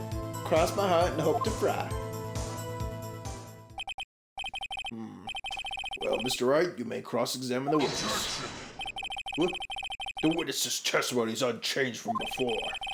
Whether she is a research student or a photographer, she has no bearing on this case. Or has no bearing on this case, sorry. There is no need to waste more of our time with another pointless cross-examination. Objection! I claim the defense's right to cross-examine the witness, Your Honor. While Karma's up to something, I know it. He doesn't want me to cross-examine her because... why? Was there a contradiction? Very well, you may begin the cross-examination. You seem sure of yourself. You must have something in mind. Huh, that would be a first. Very funny. You understand that this is your last chance at a cross-examination, Mr. Wright? If there is no problem with the testimony this time, we will let the witness leave. I will announce my verdict at that time, Mr. Wright. Understood? Yes, Your Honor. Hold it!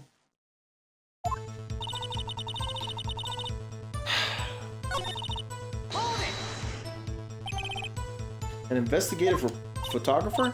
Yep. You get your photo and sell it to the press. It's that kind of business. Hey, I was taking pictures of my sister's graduation last year, and guess what?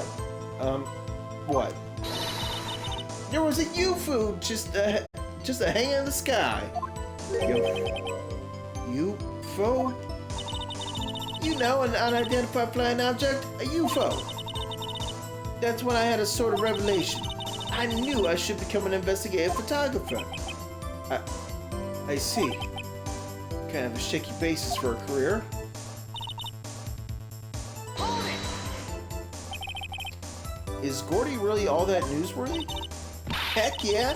They even had him up on TV. I'm not sure that appearing on the local news rumor of the month segment qualifies. Last month's segment was Bigfoot sighted on Acorn Hill, I believe. Hey, they also had a picture of him in the newspaper, for real. Mr. Wright, this is one fight I do not believe you can win. Let's keep moving, shall we? Yes, Your Honor. Hold it! That's why you put the automatic sensor on your camera? Yep, borrowing it from a university professor. It analyzes every sound it picks up, and when it gets a bang, it snaps a shot. Yep. So how many pictures has it taken so far? The only time the camera triggered was late last night. Hold it! I think it's time you told us why you felt like you had to hide your true purpose at the lake. Heck, if word got out what I was up to, that lake be swarming with competitors. Competitors? Yeah, second-rate shutterbugs trying to steal my scoop. Ah, is that the only reason you were hiding the truth? Well, actually... Mr. Wright, I'll not have you asking questions with no relevance to this case. What do you say, Von Karma? I know you told her to keep quiet. Hold it! Exactly what sort of sound was it? Well, I never heard one before, so I can't say for sure, but it sounded like a gunshot. It was a lot sharper a sound than I would have expected. Hold it!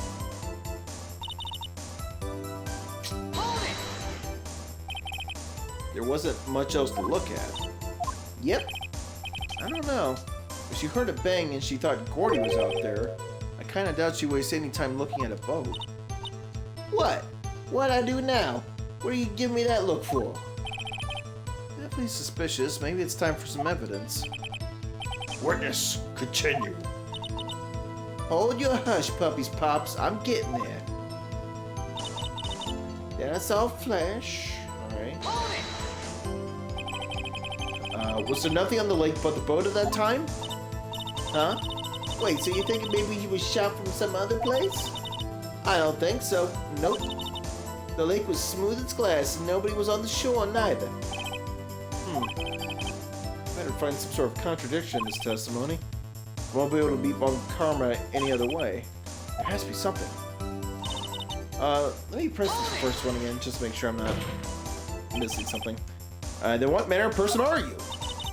I'm not sure I'm highfalutin?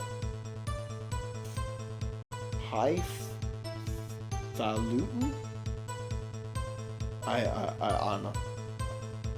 I'm not sure I'm highfalutin enough to be called a man or anything. Alright.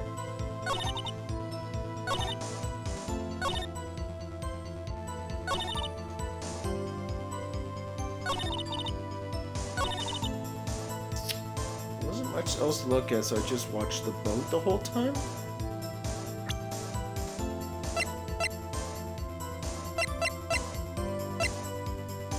Wasn't it this one where Phoenix said there was something?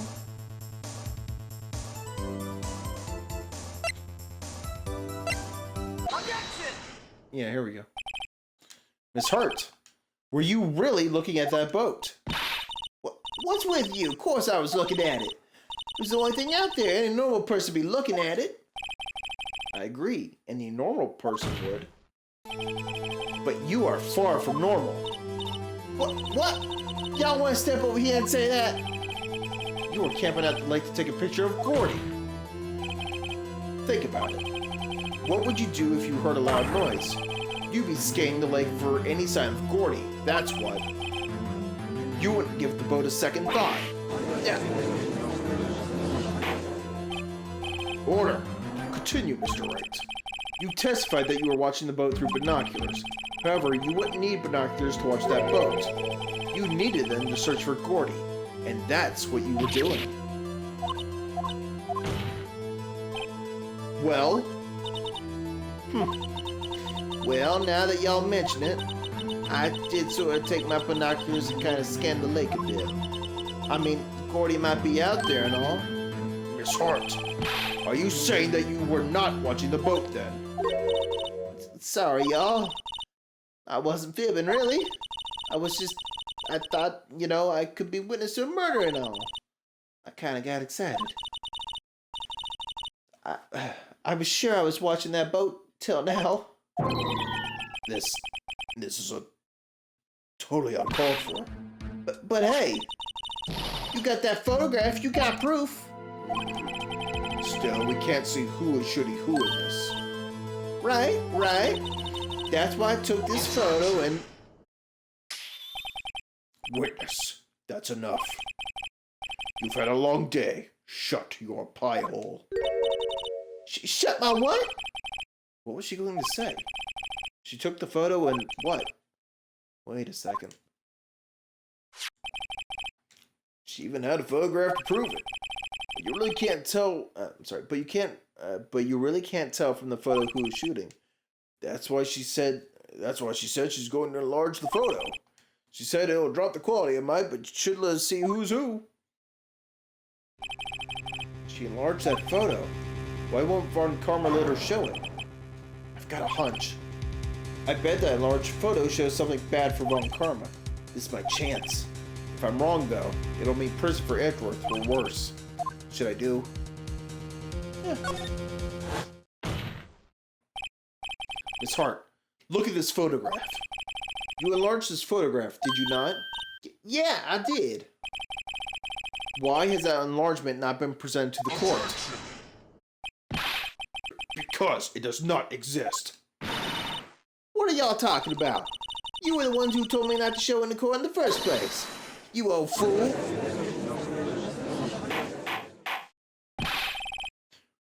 What's the meaning of this, Mr. Von Karma? Miss Hart, show the photo to the court. Show us the enlargement. The prosecution objects to the submission of this evidence. Objection denied. The witness will show the enlargement to the court. Here it is. Oh shit! That's a lefty shooting.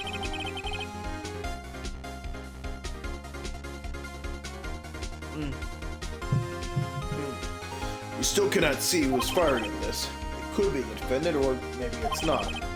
Regardless, I'll accept this as evidence.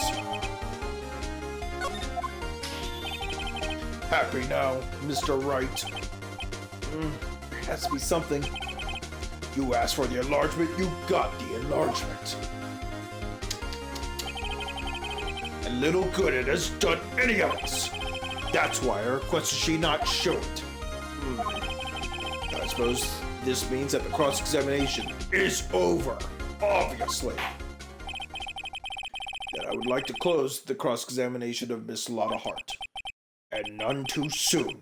That was a flagrant waste of my time. Mr. Von Karma, do you have anything to add? I stated everything I needed to when this trial began. Decisive evidence. A decisive witness. What else could possibly be required? Nothing, of course. Then I believe it is time for me to declare my verdict. Wait, it's not supposed to go like this. There has to be a clue in this photo somewhere. This is bad, real bad. What should I do?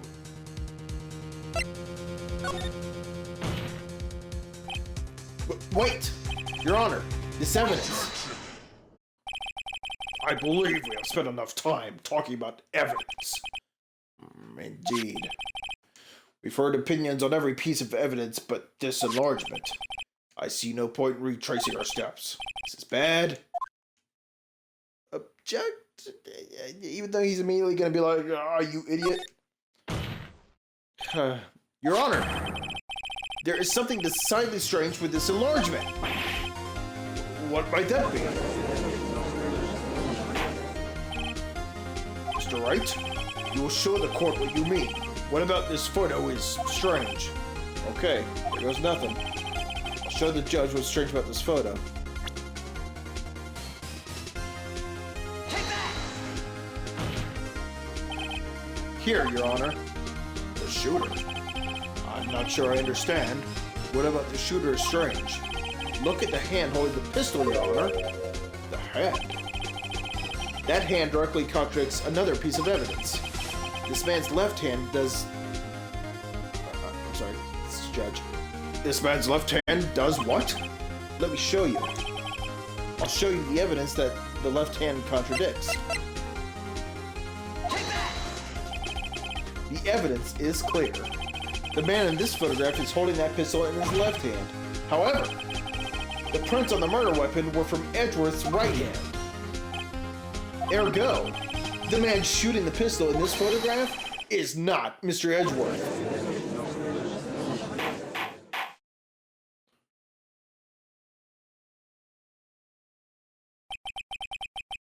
Now, now that everyone in the courtroom has quieted down, I'd like to reconvene this court of law.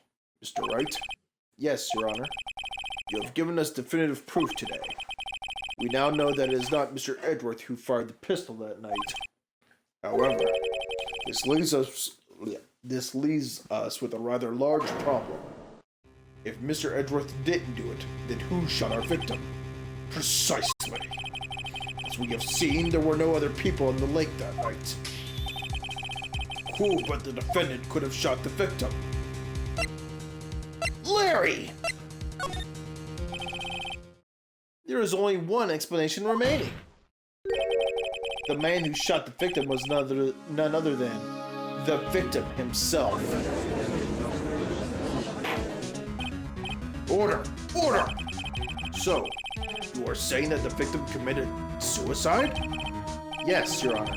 I can think of no other explanation. Indeed, that does seem to be the only remaining option. I'm so very, very sorry, Mr. Wright, but suicide is out of the question. What? An examination of the victim's wound revealed the distance at which he was shot. The distance? The victim was clearly shot from further than a meter away. A meter? That's 3 feet. There's no way it could have been suicide. There's no way it could have been Edgeworth either. Right? If it's more than a meter? That the boat itself is probably what? Almost a meter and a half? Maybe? And actually maybe 2 meters. Anyway. So I mean, there's wiggle room. Anyway. Order! Order! Mr. Von Karma, are you sure of the accuracy of your data? Of course. I had already considered the possibility of suicide, you see. Okay. I see. Very well. Allow me to state my opinion. Considering the situation, the shooter had to be the defendant, Mr. Edgeworth. However, the prints on the gun revealed that the shooter was not Mr. Edgeworth. This is a conundrum. Therefore, I would like to suspend proceedings for this trial for the day. This court orders the defense and the prosecution to further investigate this matter. Understood? Yes, Your Honor. That is all. The court is adjourned.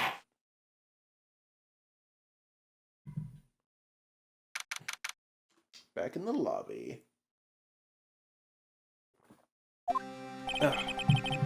Whew. That was a close one. Hey, do you have anything to say? No, I have yet to be declared innocent, Wright.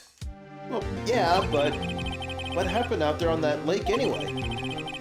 If he didn't commit suicide, then who? The shooter was about a meter away, too. What? Don't give me that look. I did not kill him. I was just kidding around. Look, I'm gonna go check on Maya. Oh. Right? What? Tell her something for me. What? Tell her to watch what she says in court. That's all. What Would it kill you to just state how you really feel with a thanks, Edgeworth? I requisitioned a transcript of Lotta's entire testimony. I thought it might give me some ammunition for the trial tomorrow. Of course, she didn't see the shooter, so the only part of her testimony that stood was the bang she heard. After midnight. Okay.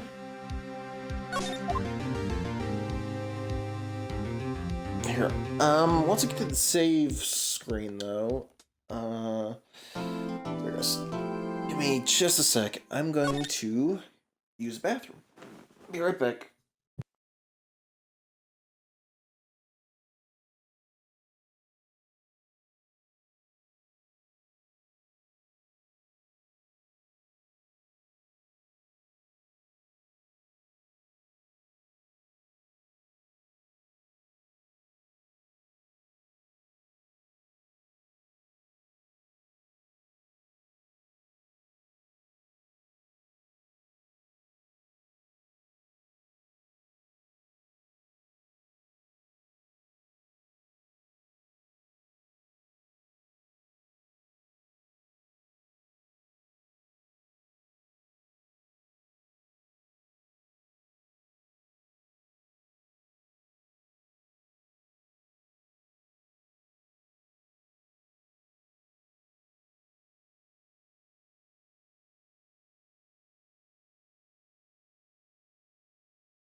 Okay. Sorry about that. We are back. Let's sally forth, shall we? Oh, excuse me. December 26th. Attention Center Visitors Room. Ugh. Sorry, just had a bad burp. Maya! One sec.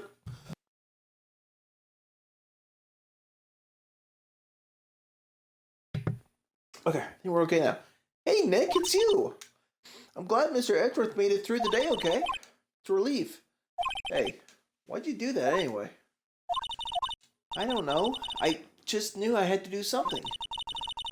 I know I'm not the lawyer my sister was. I'm sorry. Well, you did save the trial. Just behave from now on, okay? Okay.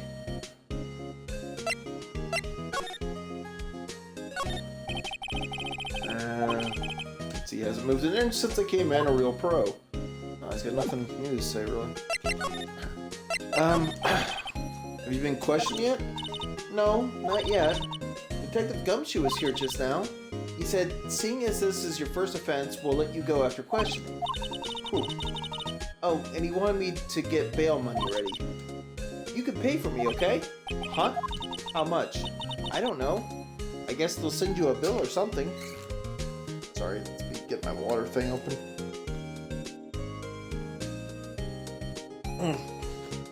That's better. Why do I picture giant bales of money every time I hear the word bail? Any luck with Mia? None. I can't get through to her at all. I tried. I really did. I don't know what to do. I think I probably shouldn't have stopped my training. She sounds like she really did do her best. I should check and see if there are any waterfalls in the local area. I wonder if I'll ever see my sister again.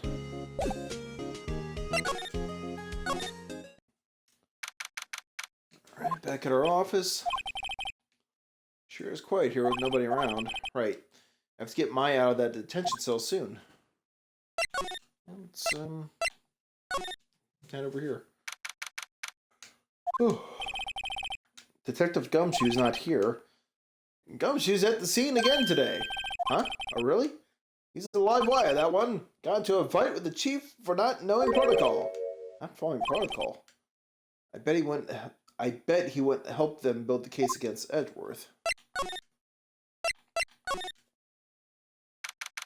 I'm back at Gourd Lake Park.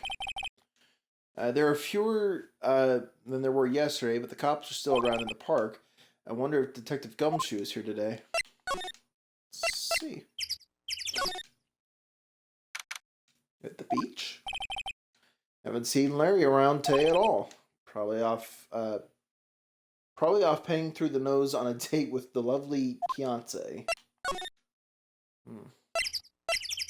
Myrtle. Looks like the boat rental shop's closed today too. Well, damn. Dead end after dead end.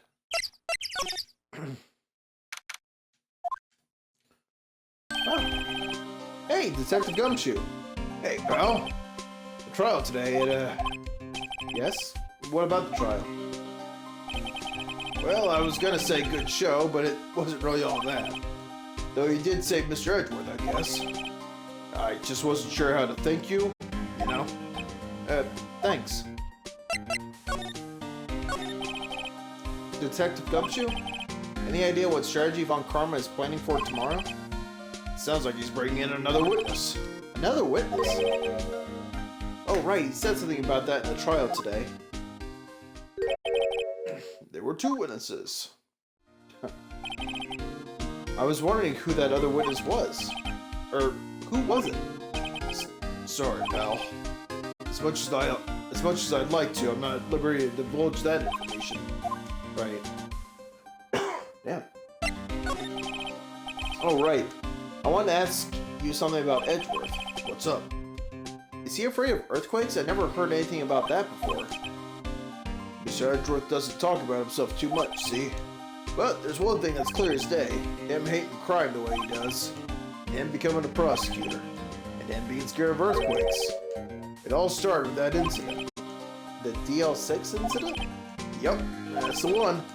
15 years ago, when he saw his father shot before his very eyes. He still feels that pain now. You can see it in his eyes. I want to talk to you about Maya Fey. Huh? She's not out on bail yet? That's strange. I told him to let her go as soon as they had the report written up. And I don't know what would have happened in that courtroom today if it weren't for her. Seeing her getting dragged out by the bailiff?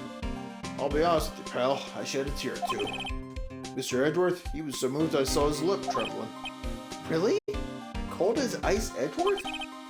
He was really grateful for what she did, you know? I'm gonna head back to the station. I'll get the report on Maya and get her out of there as soon as I can. Thank you. Oh, wait. I was wondering, how much is bail going to be? Don't worry about that.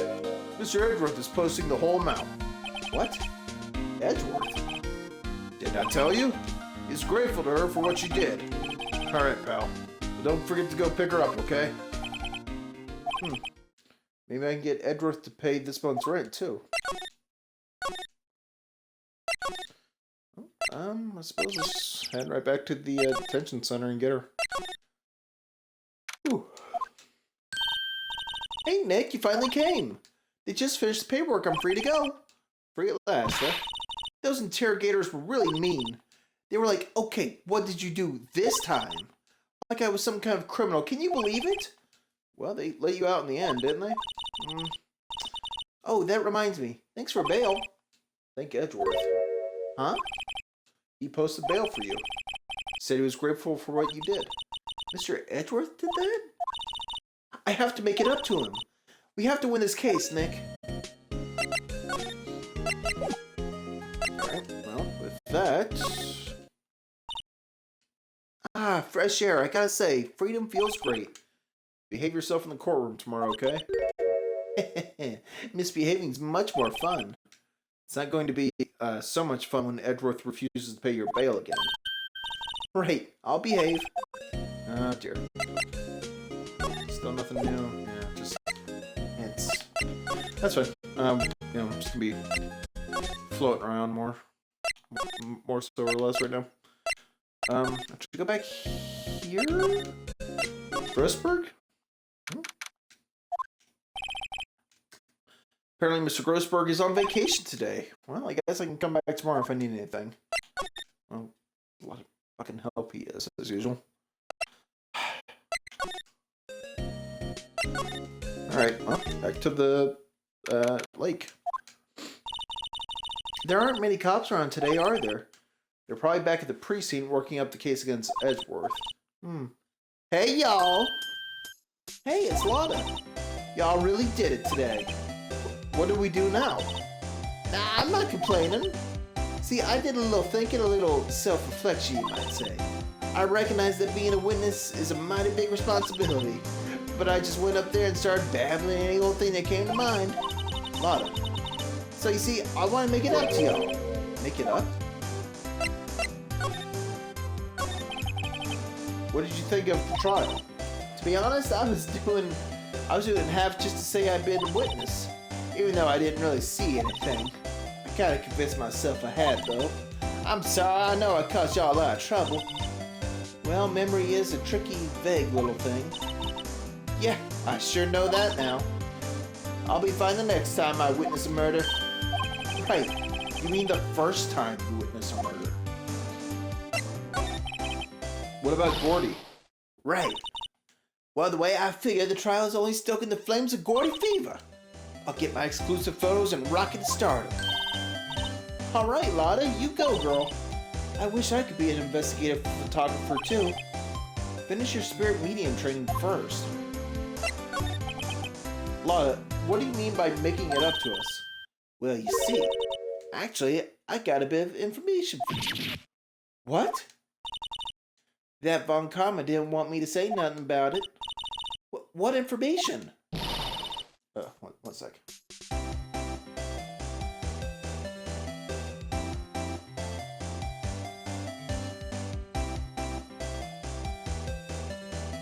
That'll work. Now we're getting to the heart of it. See, I reckon we might be able to do ourselves a little exchange. Exchange? I thought this was to make it up to us? Right. I propose a little exchange to make it up to you. What? Information don't come cheap, my friend. Hey, I see you thinking, my, how unsophisticated these Southern folks are. It's written all over your face. Let me tell you, most Southerners are way more sophisticated than you. I'm just an exception, okay? Well, will it be? We got a deal or not? What do we do, Nick? Sure. You don't have any other leads, so I don't think we have a choice here. Okay, how much? Huh? You could play off your rocker. I may not be sophisticated, but I'm not trying to rob the poor. Huh? The only fair exchange for information is information. Listen good. What I need from you is information about Gordy. Whoa, whoa, whoa. Gordy?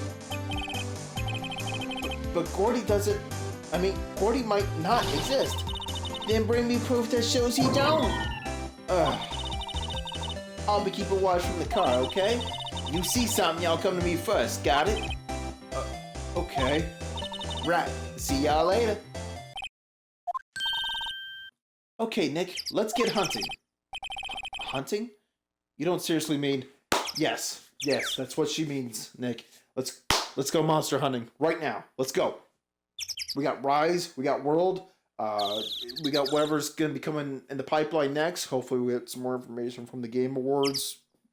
You know, nice little trailer would be nice. That'd be great. Some kind of confirmation that we got something coming next year for Monster Hunter. Fuck, at this point I'd even take like, you know, 4U Generations remastered or something like that. Something. Hell, I'd take fucking Stories and Stories 2 coming to Xbox. That'd be fucking sick. Anyway. Gordy? I sure do. What about Edgeworth? We're searching for Gordy for him, Nick. Don't you get it? Okay. And how exactly do we search for a make-believe monster? Maybe we can find a monster myth specialist?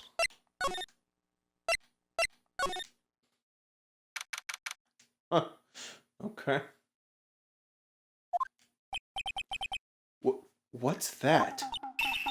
The Steel Samurai, Nick. Yo, Maya. Larry, what the heck is that? Oh, it was my girl Keonce's idea. She was all, if you like, put this here. It'd be like really cool. Dude, she gave it to me along with the banner. Wow, it's real impressive she could find those for you. Well, she knows a lot of people, and that show's finished now. So she got them for free. Right. Yo, Nick, what happened with Angie? Well, we made it through the first day in court, all right. I don't know how good our prospects are from here on, though. Huh. Hey, Larry, did you know Mr. Edgeworth... Did you know Mr. Edgeworth's secret weakness? He's terrified of earthquakes. He acts like a little boy. Huh? That's weird. I don't think he was ever like that in school. No? Really? Well, we were only in the same class for a little bit. He transferred schools pretty quickly. Transferred? Right. When the DL6 incident happened. Doesn't look like Larry knows about it, though. Hey, Larry, when did you get that big thing? Huh? Oh, the big guy? I've had that for about a month, yeah. It's a big hit with the kids. Why wasn't it there yesterday? Huh? Oh, right. The compressor was busted. Compressor? Yeah, it's that little unit by my hot dog stand. That's what I used to put air in the Steel Samurai. It broke a little while ago, so I sent it in for repairs. Oh, and here I thought you inflated it by yourself.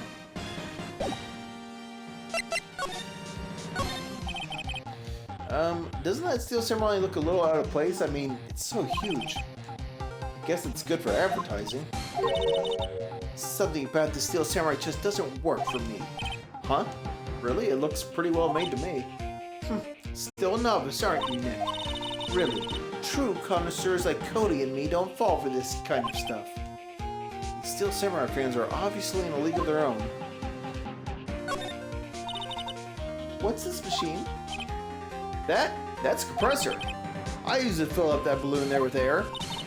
Huh, neat. Just got repaired yesterday. Man, what a drag that was. Flags up too.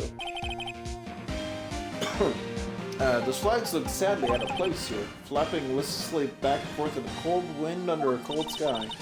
I don't know, I think it gives the place a kind of festival atmosphere. It reminds me of the War of the Eyeglasses. The War of the what? Huh? What? You mean you don't know the War of the Eyeglasses?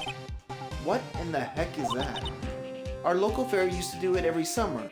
Huh. I guess we were the only ones. I ask again, what the heck is it?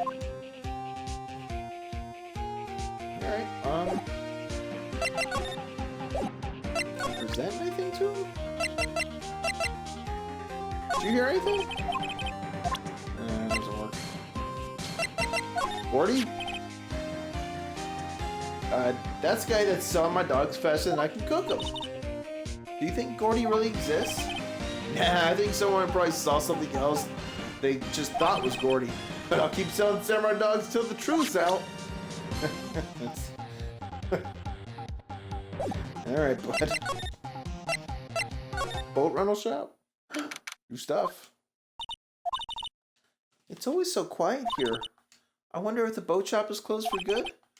Well, with the murder on the lake and all, they're probably just taking a vacation till it blows over. I get it.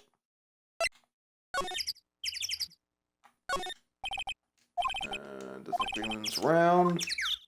Alright, well shit. Still can't do anything there. No, wait. Oh no, I pressed the right button.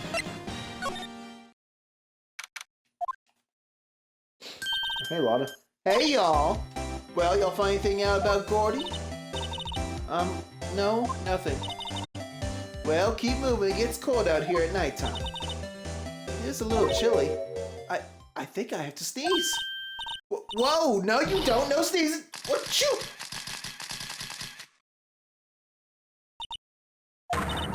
I told y'all no sneezing.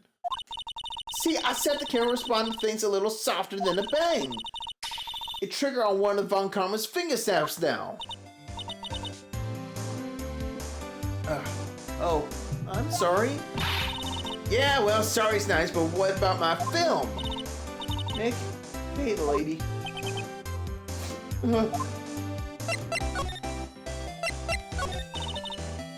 I learned something in today's trial, that's for sure.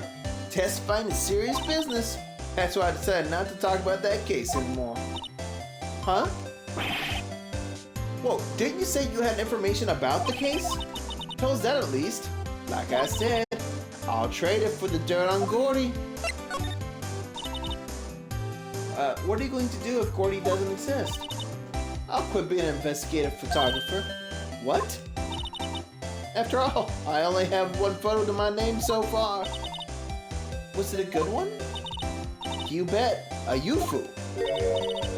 A Yufu? Anyway, if I can't get a career making photo this time around, then that's it. I'll quit and go back to school. Huh? So you really are a university student? Yeah, well, I'm taking a break for a bit. Right. Wait, is there more to talk? Oh, fuck.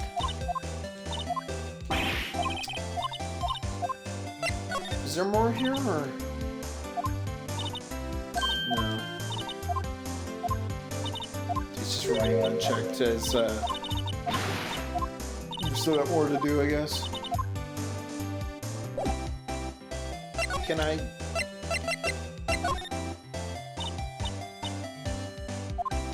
you know, I was wondering... Yeah? What if you get a picture of Gordy, and it turns out like this enlargement did? Y'all crazy? A blurry picture like this doesn't make a hit story. I need a picture that screams, I am Gordy, hear me roar. I can't turn something like this into the paper? What kind of fool do you think I am? Kind of fool that would turn a blurry picture in as evidence to a murder trial? Not to mention claiming she saw something she didn't see? Alright. I think we're out of options here for now.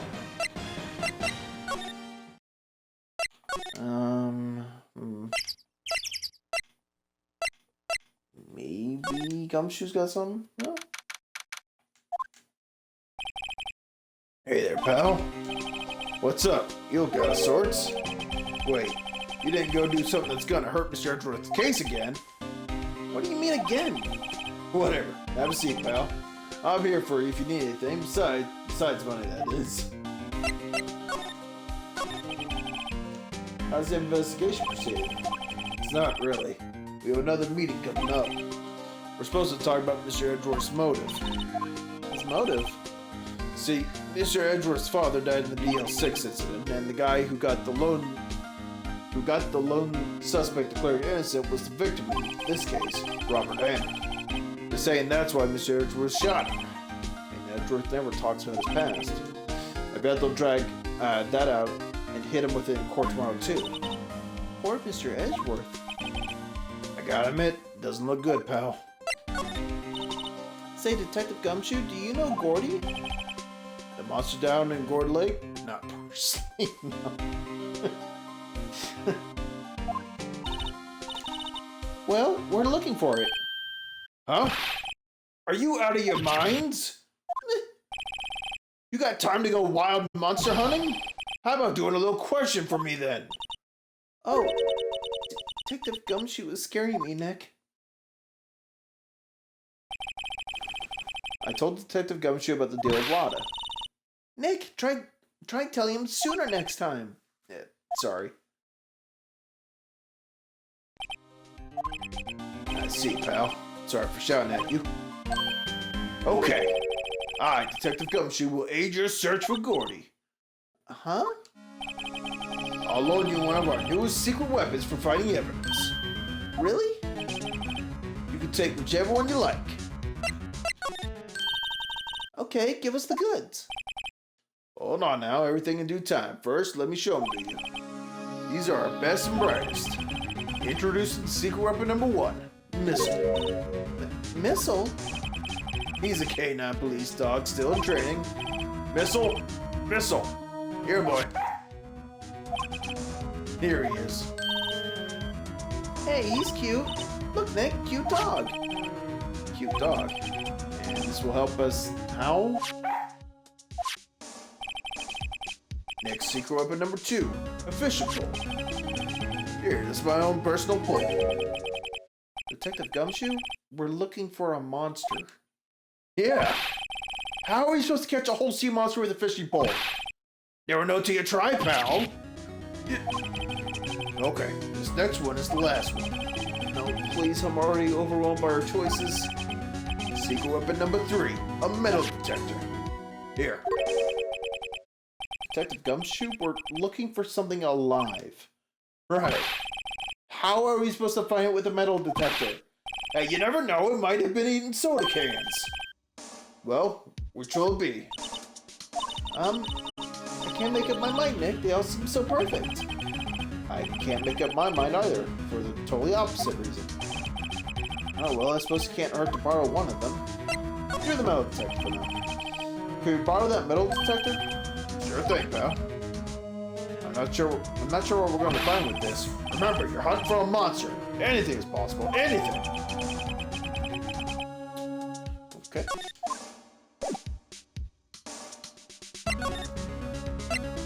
Well, let's do just that.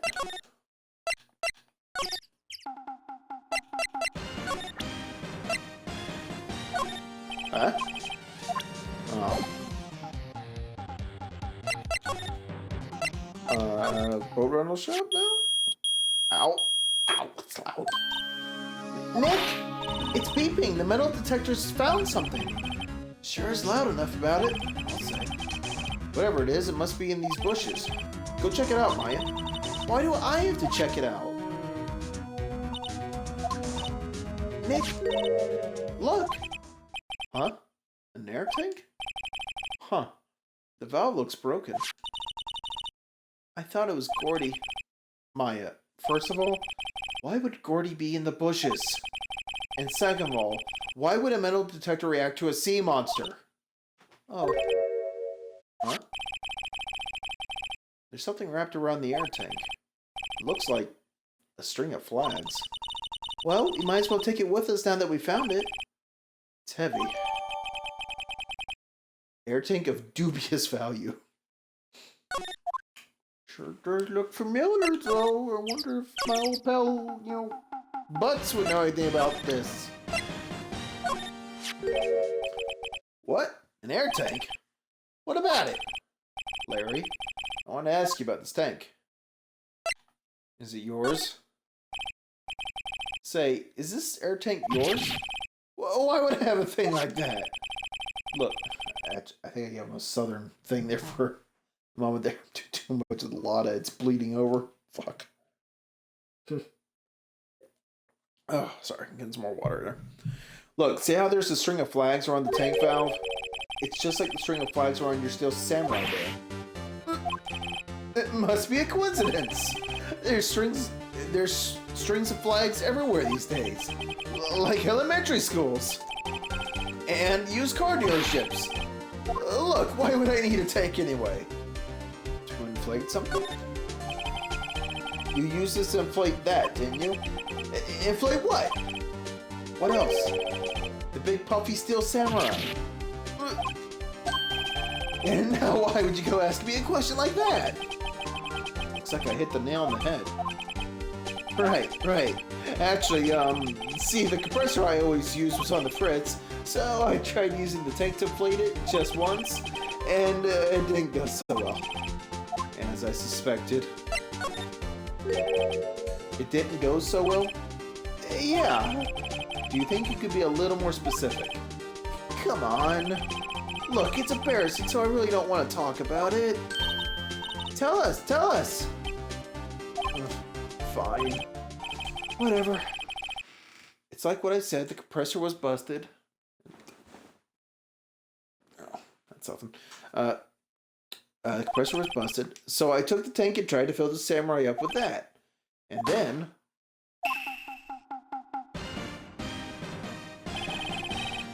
the valve busted open and made this incredible noise. And that tank there took off like a rocket. And it took my poor deflated steel samurai with it. What? Off into Gord Lake? 1 second.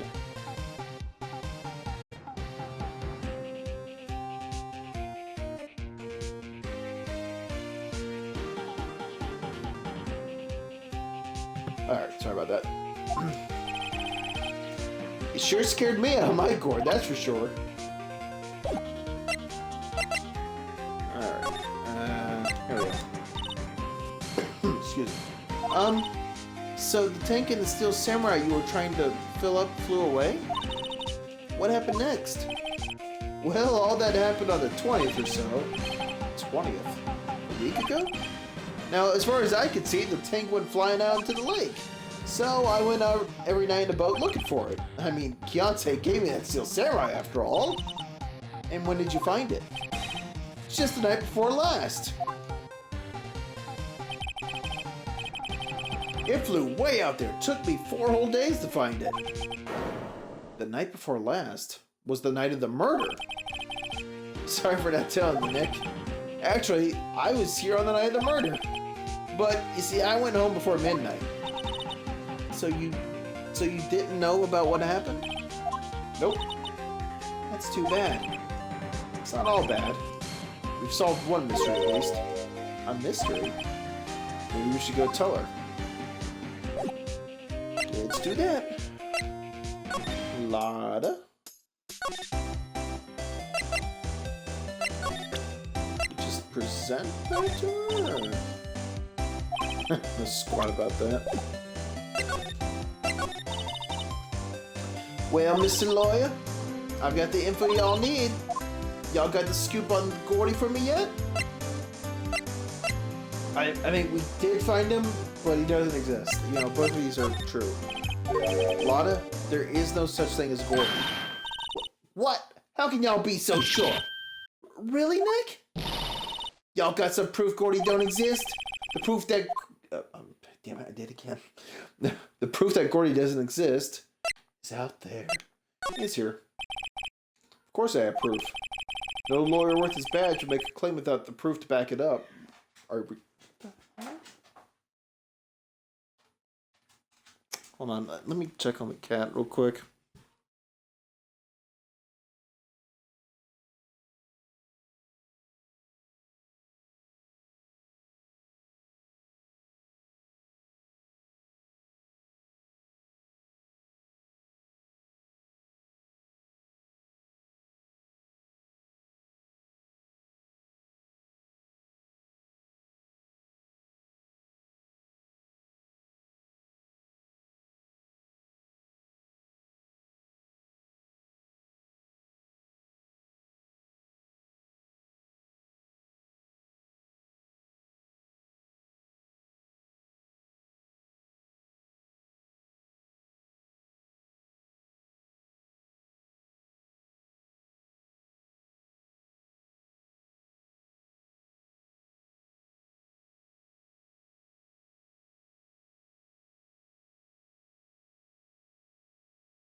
Okay, sorry.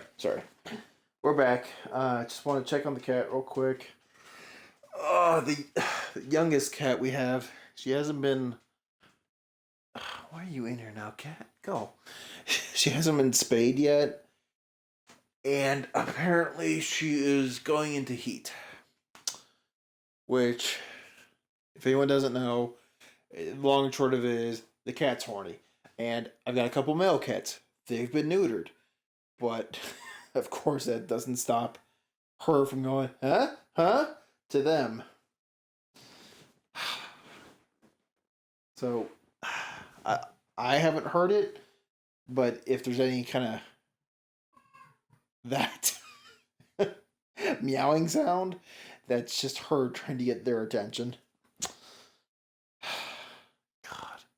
Although if she does come in here, I'll have to shoo her off, because, God. If you've never had to deal with a cat in heat, they are so damn annoying. Like, it's kind of cute and funny at first.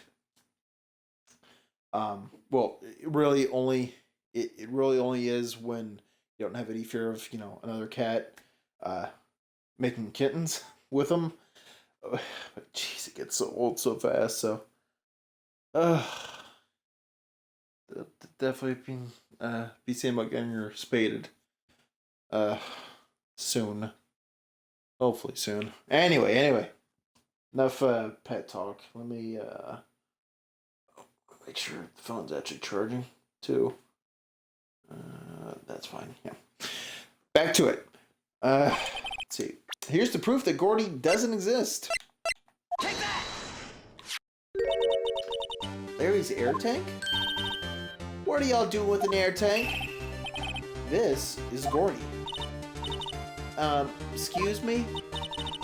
What exactly are you saying, Nick? There's a stand near here. A hot dog stand? There's a giant inflatable samurai doll there. About a week ago, an idiot who happens to be a friend of mine tried to fill it. He used this air tank, and when the valve blew, the tank flew into the lake. Apparently, it made a pretty loud bang when it flew. A bang? The tank, along with the still deflated samurai, fell into the lake. At that time, a couple was taking a photograph of the lake. This photo. Wait, so you're saying that Gordy is really the Steel Samurai? That's exactly what I'm saying. Well, that's a fine way to ruin a gal's dreams. Sorry, Lotta. Nah, it's okay. You win. I'll give you your info like I promised. Poor Lotta. So, tell us this information you have. A promise is a promise, I guess. I overheard the cops around here saying something about the witness tomorrow. They say that he's the caretaker of the boat rental place up the path here. Boat rental? There's someone there? I mean, it looks so deserted. just an old guy living all by himself. Y'all should go check it out. Thanks, Lotta, we will. Let's get cracking, Nick. Hold on. Something else? Yeah, the night of the murder, my camera clicked twice, you know? Wait, so you have another photo? Well, yeah, but there's nothing in it at all, just the lake. I figured it wouldn't be much use as evidence, so I kept it to myself. Well, it might not be helpful at all, but here, take it. Taken 24th at 11:50. Cool. Bye now. Y'all take care. Time for me to pack up and leave. Poor Lotta. It's all Larry's fault. The legend still lives on, I guess. The legend? Kind of dipped southern there for... God damn it. Yeah, the legend of Larry. Familiar to all who know him for any length of time. When something smells, it's usually the butts. Someone should whip that butts into shape. No, they aren't. Right, court records. Here we go. I'm gonna look at that photo real fast. It's not gonna let me. Shows an empty lake. 50? What about the other photos? Is it telling the time? It does. 12:15, so 25 minutes. Okay. Alright, let's see if we can get anywhere here. Hey, Nick, this is the boat shop that Lotta was talking about. You're right. Doesn't seem to be anyone around at all. Well, let's go check it out anyway. Am I able to... Oh, I can. Summer 26th, Caretaker Shack. Meg, that you? Hey, is that Keith with you? Where have you two been? I've been worried sick. Nick, you handle this. I think I'll leave this one up to you, Maya. Meg? Yes? Finally made up your mind, have you? My mind? You'll run the pasta shop when I'm gone? Pasta? Glad to hear it, glad to hear it. You make your old man proud. When you kids left the house, I didn't know what to think. How am I supposed to keep this place running? An old man like me. Holly, the kids are home. Hello? Hello? Nick, what was that? The parrot. The one on that perch? Keith. Yes? I'll leave the wet noodle in your capable hands, Sonny. Nick? What's the wet noodle? Based on the available evidence, I'd say it's the name of his pasta shop. That's a relief, isn't it, Polly? Hello, hello, squawk. Yep. He fell asleep. I guess he's relieved.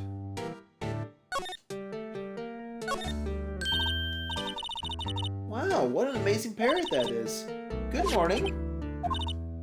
Hello? It ignored me.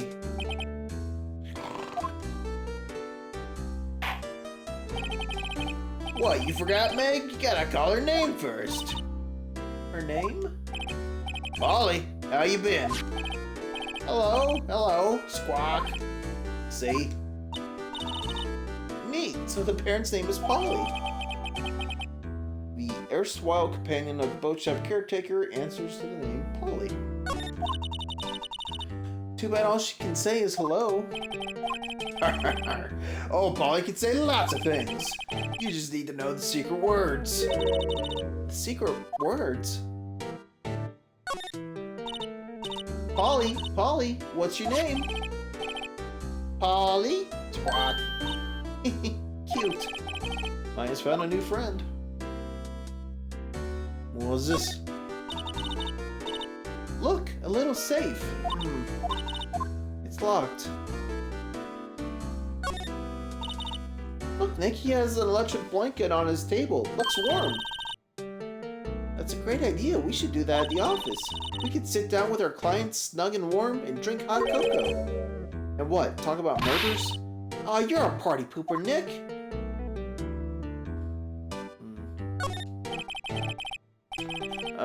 looks like a kitchen unit. It's pretty clean. Funny, he doesn't look like the type of guy who'd keep things tidy like that. You're forgetting, Nick. He's running a pasta shop here. Sure. Okay.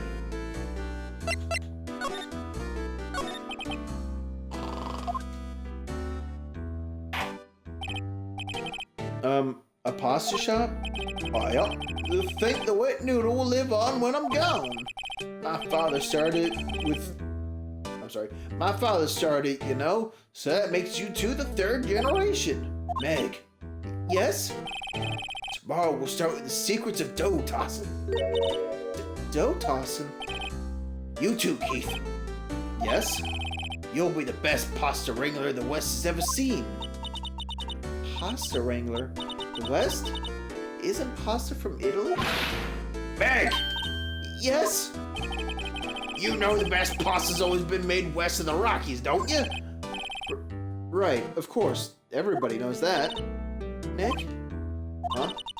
How long do we have to keep up this all in the family charade? This old man must know something about the murder. We're not leaving until we find out what it is.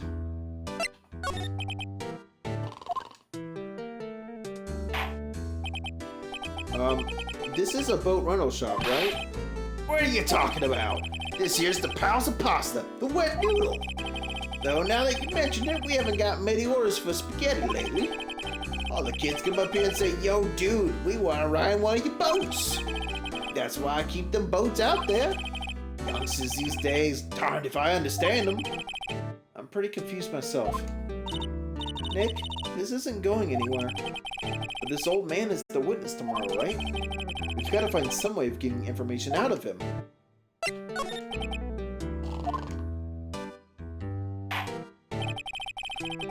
My memory's gotten worse of late. That's why I just tell everything important to old Polly here. Everything important? I wonder. Polly, what's the number of what's the number to the safe?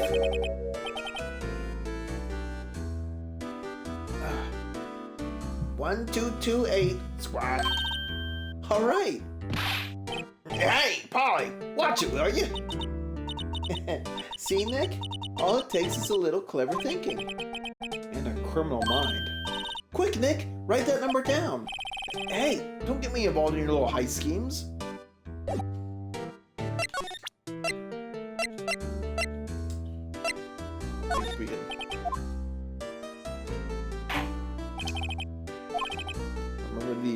Remember that tricolor pasta we were talking about? Our rainbow... Hold on. Rainbow loyoli? I figured out the last color we should use. Indigo blue. Indigo blue? That didn't seem to work the way I thought it might. This? Probably not. No. Don't think we're gonna get anywhere, one way or another. I'm a lawyer? Huh? No. Oh. Chotomate. That a lawyer's badge? Yes, it is. I don't believe it. This old guy is the first person to recognize my badge. I get it. Huh? Yep. I got you figured out now. You're not Keith. Nick, now's our chance to clear things up. Sir? No, I'm not Keith. And I'm not Meg either. We're here investigating a murder that took place on this lake the other night. Please, help us. A lawyer, huh? Please, mister. Alright, I'll help. But on one condition. What's that? When this case is over and done, you'll run the wet noodle. I promise. Okay, we promise. Nick, are you sure about this? Hey, anything to get this case solved. Also, who wouldn't want to eat Phoenix noodles? I guess so? That's my boy. Good for you, Keith. Wait, did I just say... You too, Meg. Yes? You bring a tear to the old man's eye, you know? Now, what was that you wanted to know? Speak out, Polly. Hello, Squawk. now he's talking to the bird again. How do we get him to talk to us?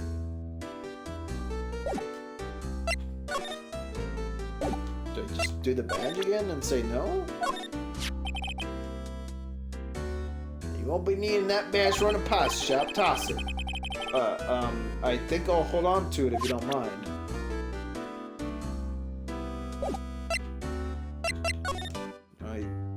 Bird? No? No?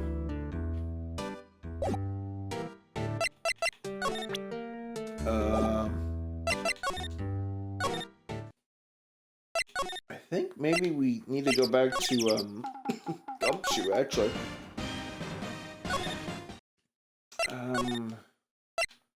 Trade out a thing or two. Back here? Uh-oh. Detective Gumshoe isn't here. Now that you mention it, didn't he say he had a meeting to go to? That's right, let's come back later. What? I need to change out the metal detector. Oh, shit. Can you do it? He's glued to his computer screen. What? Rook to bishop 7? Checkmate? I don't believe it! You must be playing chess on the computer. Can you help me? That must be one of the detectives. He's mumbling something to himself. Resistance is futile. We have you surrounded. It's not too late. Release the hostages and come out with your hands up. He must be doing image training for negotiating a hostage situation. Well, shit. 10-1, it's... Oh, wait. It looks like Edgeworth is in questioning. Come back later. Okay. Grossberg? No. Crap. Well, that means we got something to do with the old guy, I take it, then.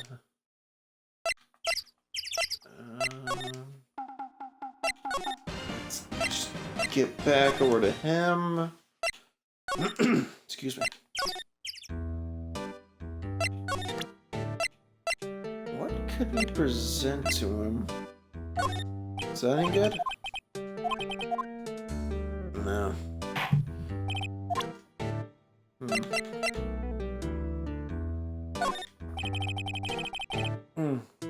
Polly, here's my only friend in the world. Isn't that right, Polly? Hello? Yep. How about this again? Still nothing? No. Okay. Damn. Nope.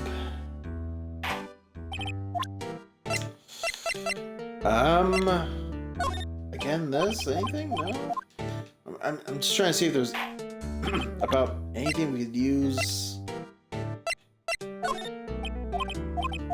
God knows what, though. Camera? Damn it.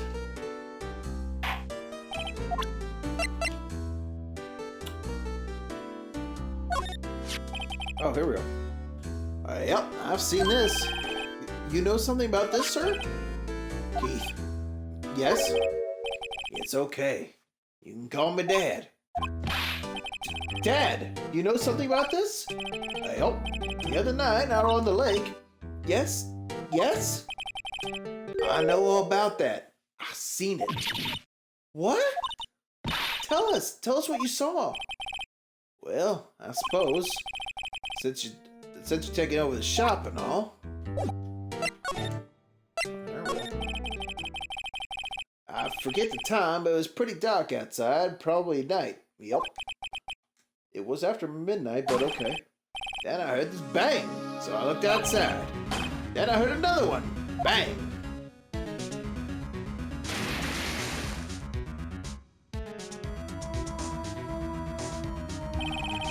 A little while later, this boat comes back. Then a young man walked by my window here. He was muttering something to himself. Yep. What did he say? I forgot. I'll remember tomorrow by court time. Promise. We need to know earlier than that. You know what? Little Terry was just here. Terry? Yep, that kid next door. You always used to make him cry, remember?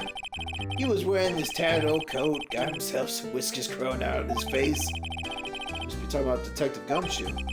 He comes up and tells me to come down to court tomorrow. Really? Somehow I don't think we're going to get much useful information from this guy. Maya, maybe we should be leaving. I think you're right. Oh, wait, I had one more question. Huh? Polly, have we forgotten something? Squawk. Don't forget DL6. Squawk. Huh? What did she just say, Nick? One more time, Polly. Don't forget DL6. Squawk. What? The DL6 incident? Hey, mister, I mean Dad. This is getting weird.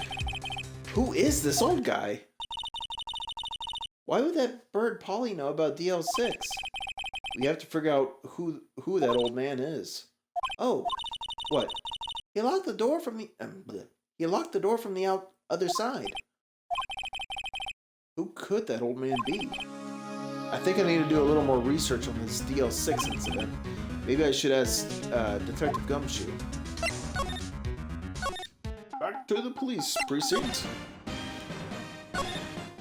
Alright. There we go. Hey pal, long time no see. You don't look so happy. What's wrong this time? Actually, we wanted to ask you something. Yeah? You know the boat rental shop down at Gourd Lake? Oh yeah. The old man who runs it is appearing as a witness in court tomorrow, right? Huh? How'd you... It's supposed to be top secret. Do you know who that old man is, Detective? Actually, I don't. He's a bit of an odd bird. I haven't been able to get him... I haven't been able to get a straight answer out of him. I decided first that he wasn't persuasive enough to stand and testify as a witness. That's why we called him Miss Lot of Heart yesterday. As for who he is, we have absolutely no idea. Sounds suspicious. Detective Gumshoe, please, help us. Huh? We need to know about the DL6 incident. That was when Edgeworth's father died. I can't help but think it has something to do with this current case. To tell the truth, I don't know much about DL6 either. Mr. Edgeworth forbade us from reading the file, so I'm afraid I can't show them to you either, pal. What? However, if you can convince me somehow that the DL6 incident is related to this case, well, I guess I'd consider opening the file up. Bird. What's that, Parrot? The old man at the boat rental shop's Parrot. Parrot knew about that incident. That incident? DL6. What? Yeah, he just does. Yeah. I'm pretty sure that old man must have taught her that word. Yeah, but what would that old man know about the DL6 incident? Wait, what if that old man was connected to DL6? Nick, you think he might be? I get you. Sounds like you need information on the DL6 incident. Through there is the station's record room. I'll give you special permission to go in and find what you need. Alright, way to go, Detective Gumshoe. Okay, Nick, to the records room. I guess it's time we face Edgeworth's past. To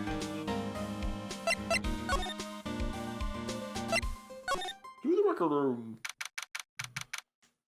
Police department record room. That's right. Wow!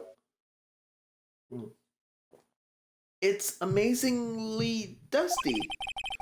10 years of files and 10 years of dust, I guess. Let's find that DL6 stuff, quick! 15 years ago, both me and Edgeworth were 9 years old. We were almost through with 4th grade when he suddenly transferred. Because of DL6? Nick, I found out where the file is. Oh, thanks. Just let me know what you want to know about the DL6 incident. I'll go get that. I'll go get the right file. Okay, summary. Well, first I have to get a handle on the main facts, like a summary. Right. Summary. Found it. Here you go. December 28th, 2001. That's exactly 15 years ago from the day after tomorrow. So in 2 days, the case is closed. The incident took place in the elevator of the district courthouse. What? Is this the same district courthouse where we're holding the trial now? Looks like it. There was a large earthquake at 2 p.m. on that day. Part of the court building collapsed and all of the lights went out. Wow, that was some earthquake.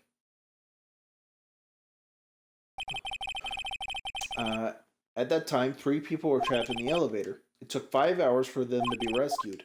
5 hours? That would be scary like... That would be scary like that in the dark?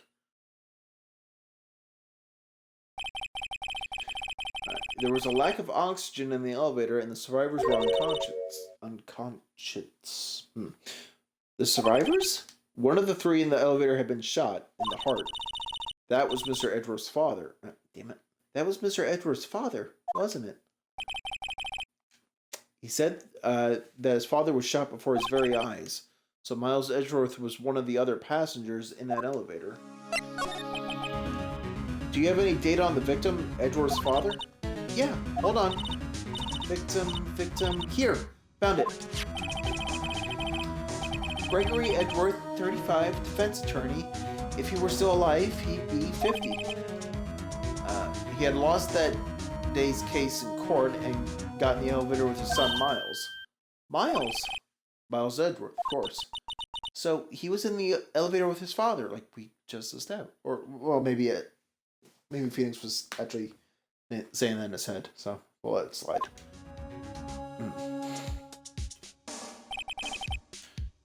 From the angle of the bullet and other evidence, it could not have been a suicide. The murder weapon, a pistol, was found in the elevator. The pistol had been fired 2 times.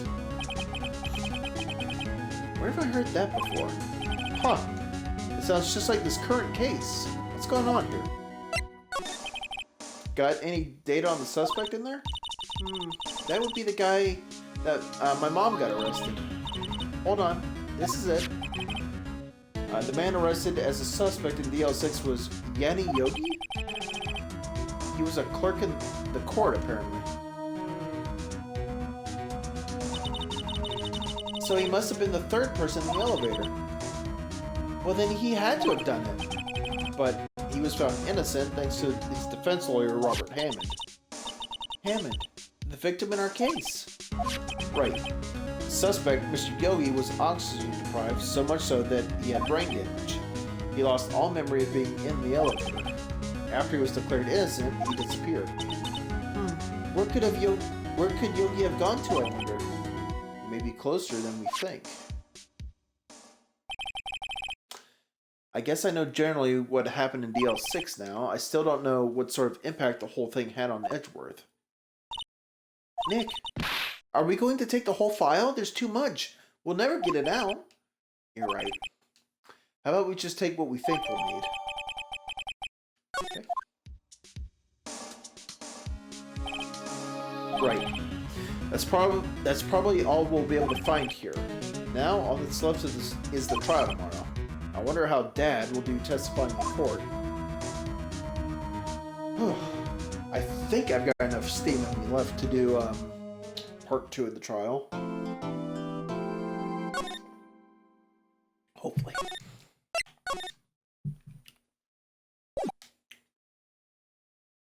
Let's find out. Courtroom number 3. Court is now in session for the trial of Mr. Miles Edgeworth. The defense is ready, Your Honor. Very well. Apparently the prosecution is also ready. Who's the judge here anyway? Mr. Von Karma, your opening statement.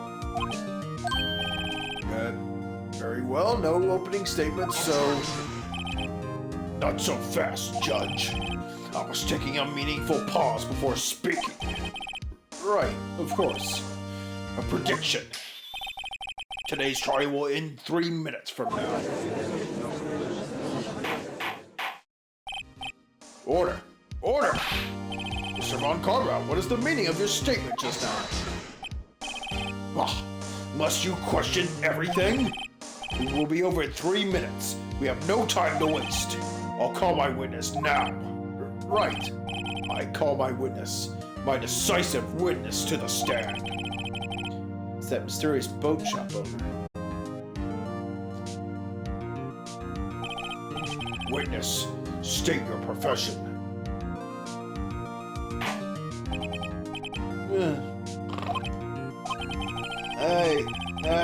I'm proprietor of the restaurant, the Wet Noodle at Gore Lake. And they also rent boats. The night of the incident, you were in the boat rental shop, correct? Yep, I was. Please testify. Wait a second. We still haven't heard who this old guy is. Objection! Wait a minute. The witness hasn't said his name yet. Because I did not ask him, Mr. Wright. Bah. I have predicted this trial will end in 3 minutes. Stop asking trivial questions and cooperate. Yeah, right. The witness will state his name.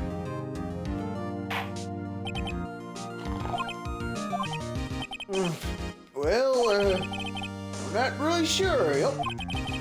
What do you mean? My memory? Your Honor, the witness does not remember anything beyond the last several years. Here go. He cannot recall his own name. Let's judge. He can't recall, you say? Yes, but the incident in question took place 3 days ago.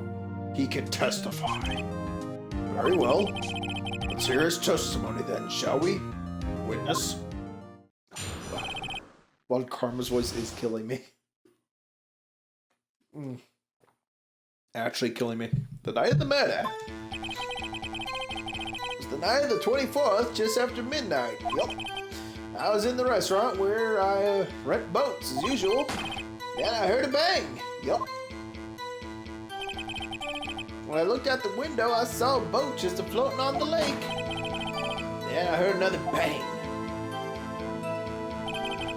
Just about then, the boat comes back to shore and a man walks by my window.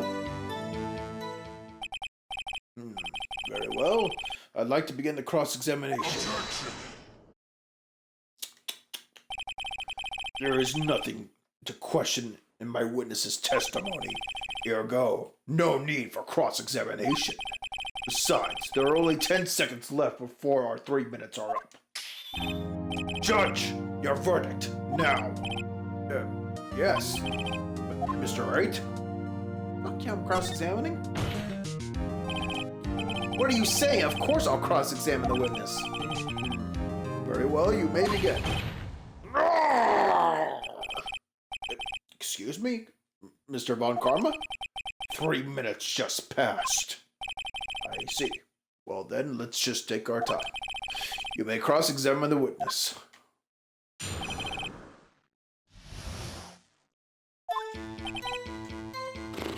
Just after midnight? Just after midnight, you say? Yeah, yep, just around then. Are you sure? Pretty sure, yep. When I talked to you yesterday, you were rather vague about the time. I'm surprised you seem so sure about it today. I asked him and he remembered. Isn't that right? Don't glare at me like that. I remember it clearly, I did. Yep. You see? Continue. Hold it! Is there anyone who could verify that? Well, I guess Polly could. That's not good enough for a court of law. Mr. Wright, exactly what's not good enough? Your Honor, this Polly is a parrot. A parrot? Don't be so hard on the girl, Keith and boy. Keith, the prosecution concedes that we cannot prove the witness was in the shop. Witness, please continue. Hold it! And where did the bang seem to come from? From the lake, I figure. Are you certain? Yup. Good. Continue. Hold it! Was there someone in the boat? It was pretty far out there. I couldn't see it clearly. But I figured there was 2 men out there. Yep. But you couldn't see them clearly. Yep. At the time, that is. At the time. Oh, wait. Go. Shit. Go back. Hold it! So you heard 2 gunshots total. Yep. That's what Lotta said in her testimony yesterday. Hold on. Just after midnight. Hold it! By your window? Yep, by my window. Right outside the window of my little shack. And could you see the man's face? Well, the fog was pretty darn thick, but he was right there in front of me. I saw him. This is rather important detail. Please add it to your testimony. I have a bad feeling about this. When that man was the defendant, he was saying, I can't believe he's dead. Hold it! Are you sure? Uh-oh. Dad! Dead certain, Keith. He said, I can't believe he's dead, as he was walking by too. Witness, are you sure that the person you saw was Miles Edgeworth? It was him, that Edgeworth boy.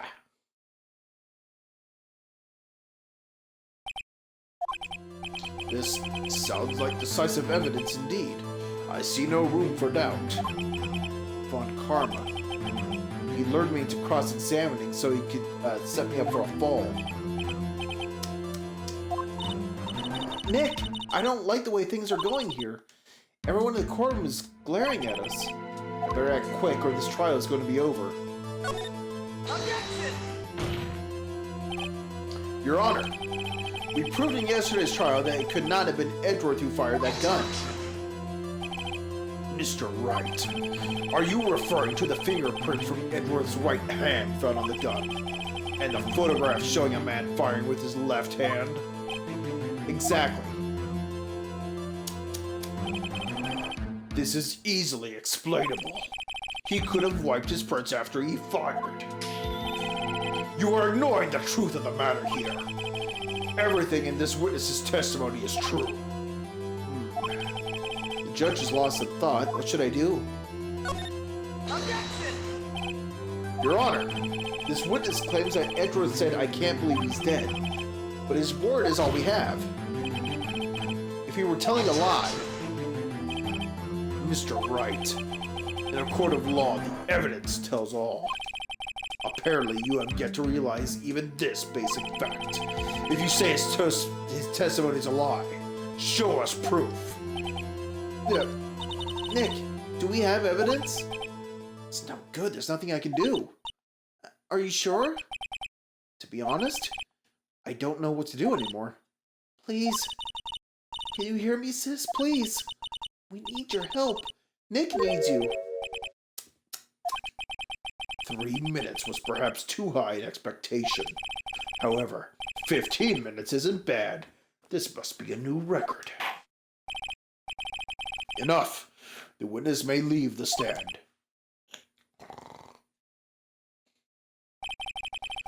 This court sees no reason to further prolong the trial, nor is there any need for more time to decide the case against the defendant. This case is extremely clear. I see no room for misinterpretation of the facts, but I must use the bathroom for... Good God, that water just ran right to my bladder. One moment.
Okay, Bladder Boss defeated again.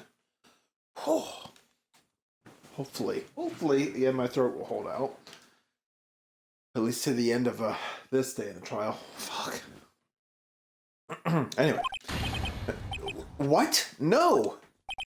This court finds the defendant, Mr. Miles Edgeworth, guilty.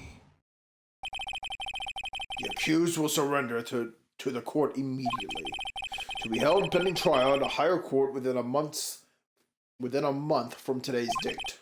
That is all. This court is adjourned.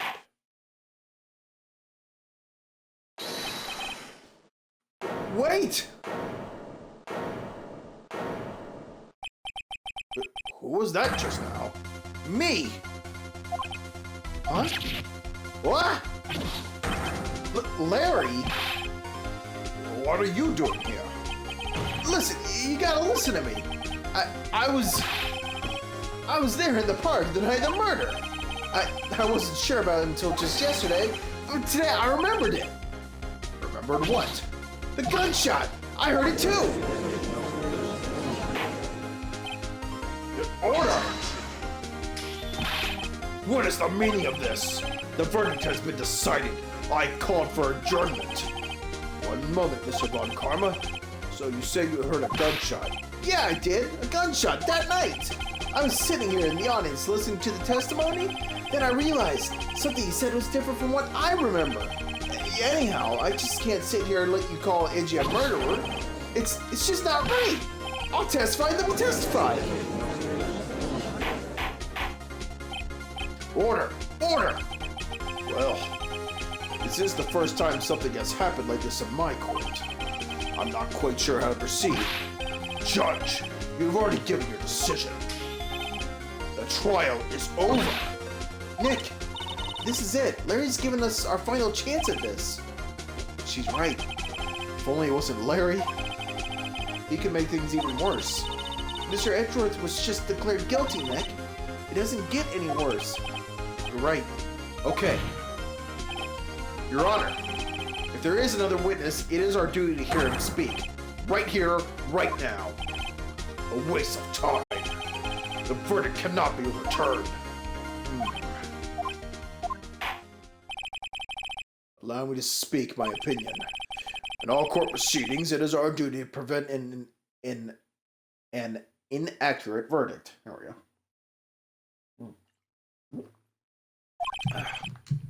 In order to make sure no mistake has been made, every witness should be heard. What is this? I withdraw my previous verdict of guilty.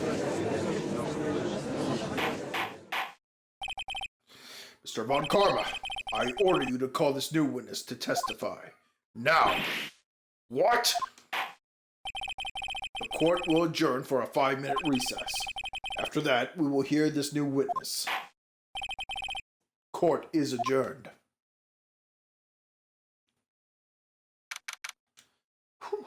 10:28 a.m. in the lobby. Ooh, that was too close. Sorry to keep you on the edge of your seat like that, Edgeworth. I've seen worse. Yeah, right, Edgeworth. You're sweating bullets. I just wonder what Larry plans to say in there. Larry was at the lake that night? Yes. He said he went looking for the steel samurai balloon that flew into the lake. Oh, right. And he found the balloon and the air tank that night? Yeah. Hey, Edgeworth? Huh? You say something, Wright? Yeah, a lot of things. You seem out of it. What's wrong? It's nothing. Mr. Edgeworth, there's something I've been meaning to ask you. What's that? Why are your fingerprints on the murder weapon? Because he's an idiot and picked it up? Oh.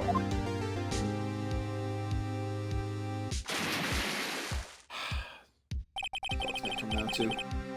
When he fell into the lake, I went into a daze. I couldn't understand what had happened. I couldn't think straight. Then I saw the pistol lying on the floor of the boat in front of me. I picked it up without thinking. I didn't have a reason, really. Oh, shit. I see. Right. Yeah? This might be our chance. Our chance? Von Karma has only ever run perfect trials. Perfect trials? Perfectly prepared witnesses, perfectly complete evidence. That's the secret to his success. This is the first time he's ever had to deal with something unexpected. He has to let someone he hasn't even talked to testify before the court. And that someone is Larry. What are you getting at? It's likely his testimony will be full of holes, right? That's right, Nick. No 10-minute trial this time. We'll milk this one for all it's worth. Hey, it was 15 minutes. 15! Everything's on Larry now. Back in the courtroom.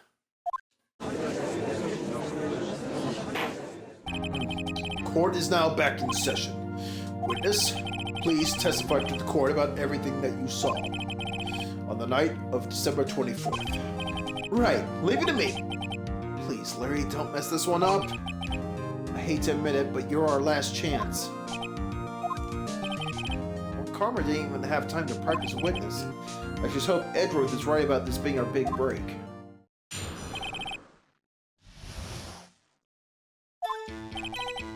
That night, I was out in a boat on the lake. I was looking for something, and then I found it. So I quietly slipped the boat back in at the rental shop dock. Then, just as I was thinking about going home, I heard this bang. I looked out over the lake, but I didn't see a boat. So after I heard that single gunshot, I went home. That was an unusually vague testimony even for this court. In any case, Mr. Wright, you may begin your cross-examination. Yes, Your Honor. What's wrong, Nick? It's Larry. I have no idea what he's going to say if I press him. I'm a little scared. Well, we've come this far. There's no way to go but forward, Nick.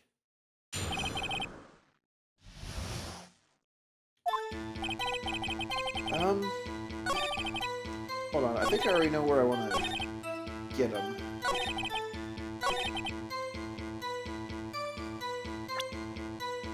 Because Lotta's... Objection! Yeah. Wait a sec, Larry. What? You only heard one bang? You're sure? That's what I said. But Miss Lockhart testified yesterday that she heard 2 bangs. And the old man just now said the same thing. They both heard 2 gunshots that night. Huh? Were you even listening? Were you paying attention at all to what they said? Yo, Nick, please. Huh? Something's been bothering me. I'm a witness, see? I'm like a customer here. So you gotta treat me nice and stuff, okay? Mr. Butts, What? you only heard 1 gunshot. Are you sure? Well, to tell you the truth, I'm not sure. No? Not sure? How could you not be sure? Yeah, well, I might have missed the other gunshot. I was, listening to something else. Something else? My radio, dude, with my headphones. What? Order! Order! And stop that...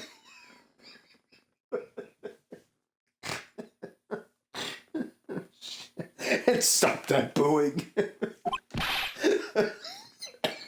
Sorry. Mr. Butts, you were listening to the radio with your headphones? Yeah, so what? That a crime? I listen to my radio. Everybody listens to the radio. What's the big deal? Mr. Von Karma, your opinion? Waste of time. I do not accept this witness, nor his shoddy testimony. Well, Mr. Wright, should he continue the testimony? Continue. Your Honor, please allow the witness to continue his testimony. Bah! Nothing is more pitiful than a lawyer who doesn't know what he's lost. Very well, Mr. Butts. Please give your testimony and be sure to include details like your radio. Right, leave it to me. I wouldn't if there were any other way out of this, believe me. Okay. All right, Larry. What you got for us, pal? It's lonely being alone on Christmas Eve. That's why I was listening to an All Request show on the radio, see? I was listening to it real booming loud like. But I'm sure I heard that gunshot. I remember exactly what the DJ was saying when I heard it too. You were listening to your radio at a high volume? Yeah, what's the big problem? Can't a man listen to his radio in peace? Isn't this a free country? I truly believe Larry has no idea what the problem here is. Judge, can you believe a word this witness says? What he heard was probably nothing more than a drum beat from the radio. True enough, it is difficult to believe this testimony. Wait, Your Honor? The witness said he remembers exactly what the DJ said when he heard the gunshot. Excuse me? DJ? And announcer, the guy who says things on the radio. Anyway, what this means is when he heard the sound, no music was playing. The DJ only talks between songs, so he could have heard the gunshot from the lake. I'd like to cross-examine the witness, Your Honor. Very well, Mr. Wright. I can't believe I'm continuing this charade.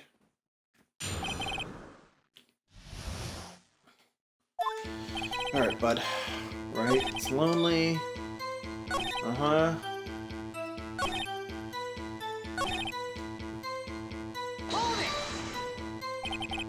What did... she? We already know the DJ was a she? Mr. Wright, please cease these pointless questions. What possible good could knowing what a radio DJ said do us? Indeed, Mr. Von Karma has a point. I'll allow the question only if you see some reason why we should care. We should care. We should care, Your Honor. Of course we should. Why? Well, how do you know if we don't ask? Fine, very well. Mr. Butts, please testify to the court. What was the radio announcer saying when you heard the gunshot? Just when she said, "Hey, it's almost Christmas," I heard the gunshot. Are you sure? Of course I am. She had this real sexy voice. Maybe Von Karma was right. I'm not sure how that helped us at all. This is the most ludicrous testimony I've ever heard.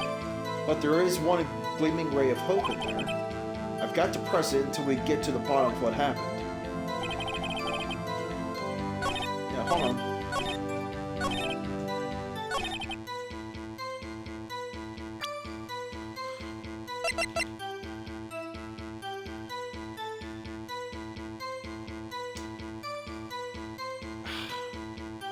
I mean, here's the thing. There's this. I'm not sure if I'm trying to contradict him on this or this other photo.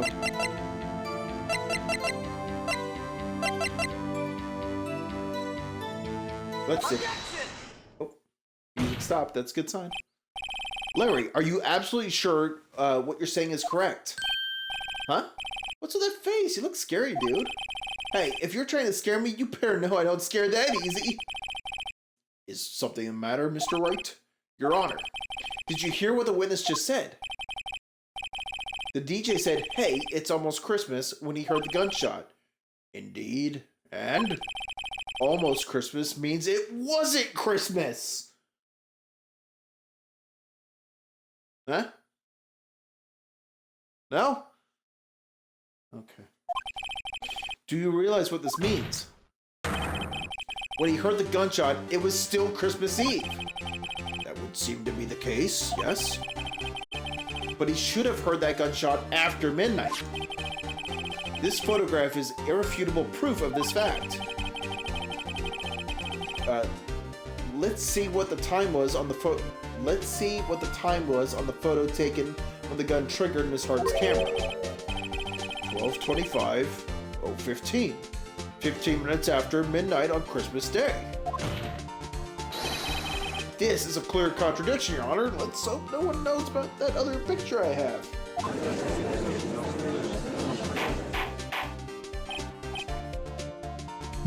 Order! Order! What does this mean? The two prior witnesses heard gunshots after midnight.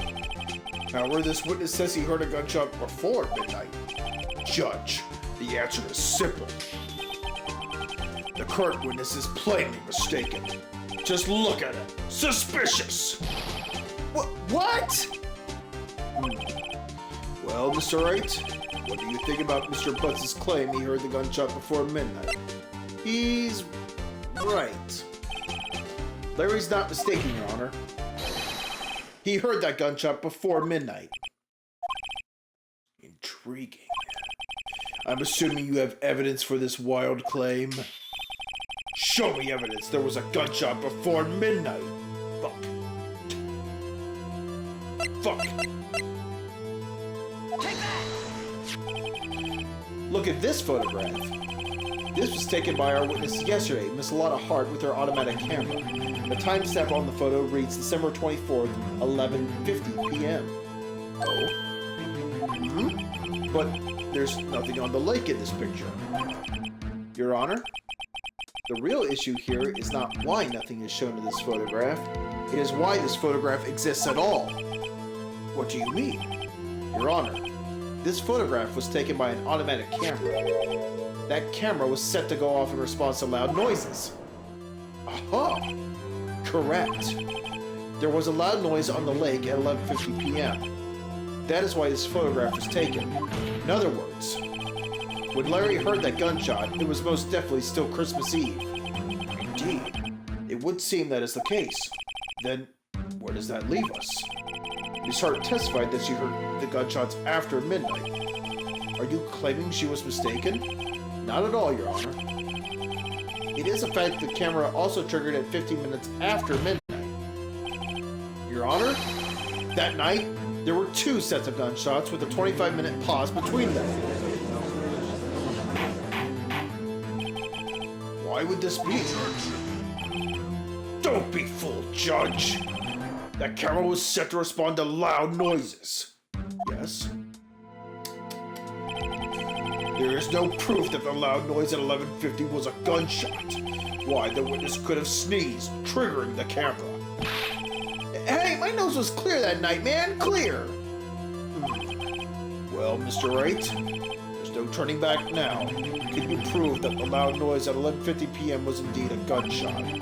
Please show the court evidence if you have it. With a gun, right? Take that! This is my evidence. The murder weapon? Something about this pistol was bothering me, Your Honor. Both of the witnesses who testified yesterday heard 2 gunshots. However, the murder weapon was fired 3 times. When, then, was the last shot fired? Only now have I realized the truth. That 3rd shot was the shot Larry heard just before midnight. Order! Order! That would make sense of the evidence we've seen so far. However, this leaves me wondering exactly what did happen that night on the lake. Exactly. If this is true, there were 2 sets of gunshots separated by 25 minutes. One at 11:50, another at 15 minutes after midnight. Why, I ask you, why? Uh-oh, I better think of something quick. Wait a second. Gunshots separated by 25 minutes. Ah! What's wrong, Nick? I have it. I have it! Huh? Remember the case with the Steel Samurai? Huh? Yeah, of course I remember. The murderer in this case had the same idea as the murderer in that case. What do you mean? Maya! Yes? If we don't figure this out now, we'll never overturn Edgeworth's guilty verdict. I've got a hunch, and I'm gonna run with it. Right, I mean, is this safe? Safe? We've already gotten a guilty verdict. We have nothing to lose.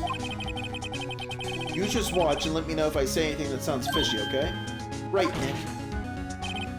Your Honor? Yes, Mr. Wright? The testimony just now has cleared up this entire case. What do you mean, Mr. Wright? So, you finally realized the truth. There could be no other murderer here than Miles Edgeworth himself. Wrong, Von Karma. A man was shot that night, but it wasn't Edgeworth who did the shooting. Listen, rookie. Take a deep breath and consider the facts. At the time of the murder, 1 boat was on the lake. This was shown by the witness's photograph. The defendant Edgeworth and the victim Robert Hammond were on that boat.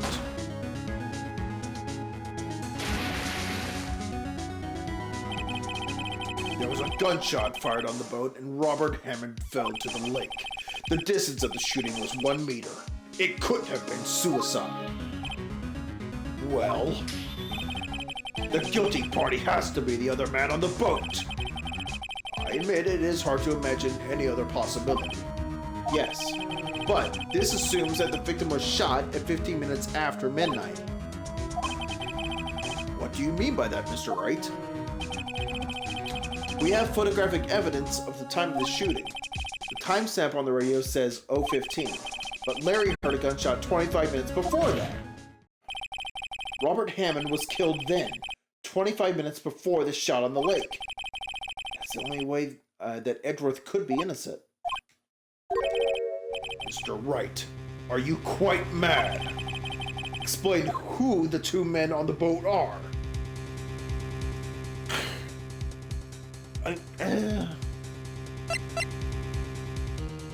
The murderer in Hammond? It was the murderer in Robert Hammond. What are you saying? That contradicts what you just told the court. You said that Robert Hammond had been killed 25 minutes before this gunshot. Oh. Yeah, that's right. What I mentioned, the defendant, Mr. Edgeworth, has admitted to being on that boat. Right, yeah. Whoops, crash and burn. Mr. Wright, Your client has already been declared guilty once. I'm going to have to penalize you for being dumb.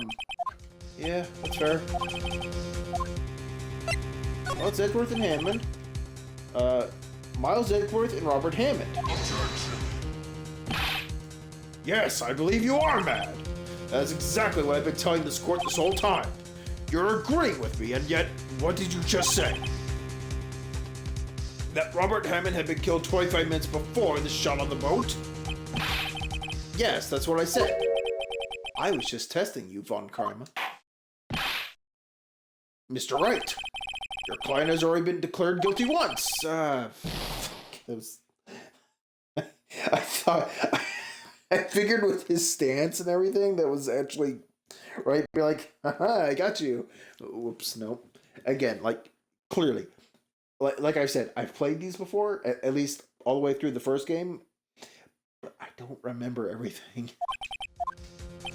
So, my bad.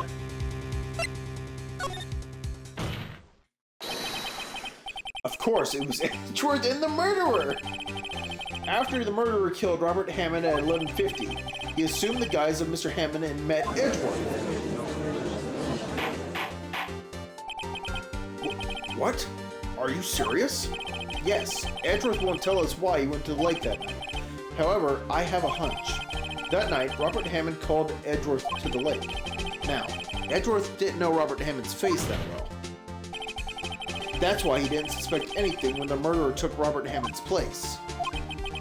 I'm not sure what to make of all of this. Ludicrous! Mr. Wright, tell us the name of the murderer then. The murderer's name? Right, it's... I don't know! Actually, I don't know the murderer's name. You don't know? Bah! Again, you waste my time! I don't know because he never told us. The murderer is the caretaker of the boat shop, that old man. At 11:50, he was the one who killed Robert Hammond. The caretaker of the boat shop? Where did he do this? There weren't any boats on the lake then. Why would he have to go all the way out on the lake just to shoot someone? May I suggest that the real scene of this crime was not on a boat? What?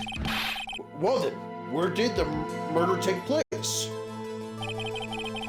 Show the judge where the murder really took place. There! No. Take that! Here, of course, the boat shop where he lives. That way, he could meet with the victim without anyone seeing. Do you have proof that the boat shop was the scene of the crime? Recall Larry's testimony, if you will.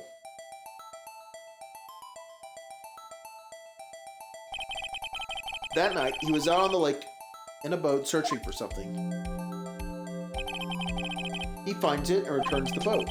Then, just as he's starting to head for home, he hears a gunshot. He heard a gunshot, Your Honor, even though he was wearing headphones at the time. In other words, the gunshot was very, very close by. And where would that be if he had just returned the boat? The boat shop. Mr. Wright, what happened that night on Gourd Lake? Please tell the court from the beginning. Yep. God, someone's talking. Yes, Your Honor. Nick, are you sure about this? Not really. But I think if I start at the very beginning, and I take it slow, I might just be able to figure this out. That night, the caretaker of the boat shop called Robert Hammond to his shop.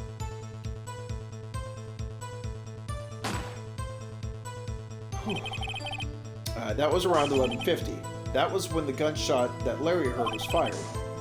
After that, the caretaker put on Robert Hammond's coat. He became Robert Hammond. Then, he got in the boat with Edgeworth and went out into the middle of the lake. Then, who fired the pistol on the boat, Mr. Wright? Of course, it was the murderer who shot the pistol. He shot twice. Both missed Edgeworth on purpose. Wait a minute. Yes? Why would he shoot twice if he didn't mean to hit it? Details. Know this, Mr. Wright.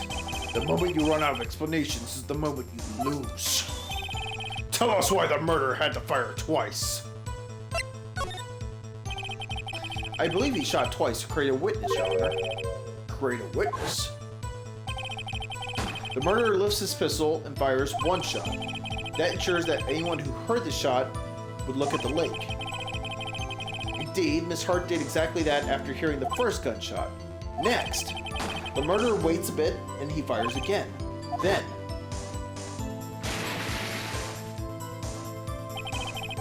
the murderer jumps from his boat himself, leaving the pistol in the boat behind him. I see. Someone looking from the edge of the lake. It would appear that one of the men on the boat had shot the other. The murderer didn't know about the automatic camera, of course. That's why he shot twice to draw attention to the boat. Once you realize that, everything else falls into place.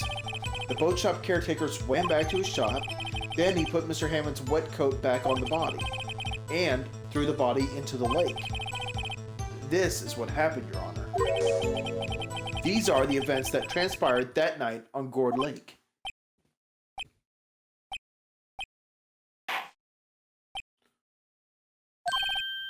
Bailiff! Bring out the witness from before. The boat shop caretaker, quickly!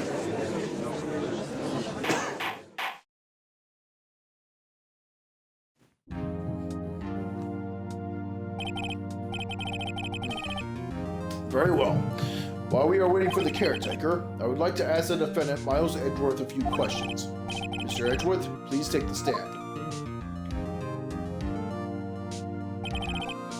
Mr. Edgeworth, you heard what the defense has said. Yes. Well, why did you go to the lake that night? What Wright has said was mostly correct. Astonishingly so, actually. Yes. Several days ago, I received a letter. The letter was signed Robert Hammond. He asked me to come to the boat shop by the lake at midnight on Christmas Eve. He said he had something very important to discuss with me. Something important? I'm sorry, I can't say what it was. Your Honor, sir! Bailiff, we are conducting a trial here. I ask that you remain quiet. The witness has disappeared. He isn't at the boat shop either. What? What should I do? Find him, quickly! We cannot allow him to get away.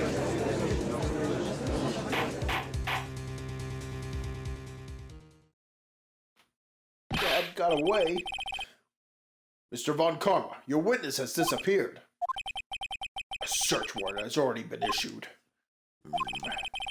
It goes without saying that I cannot declare a verdict under these circumstances. I will extend the trial until tomorrow, the final day allowed.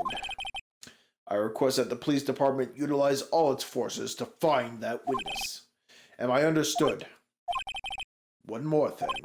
One more thing. Guess Uncle? Oh! Just who is that boat shop caretaker?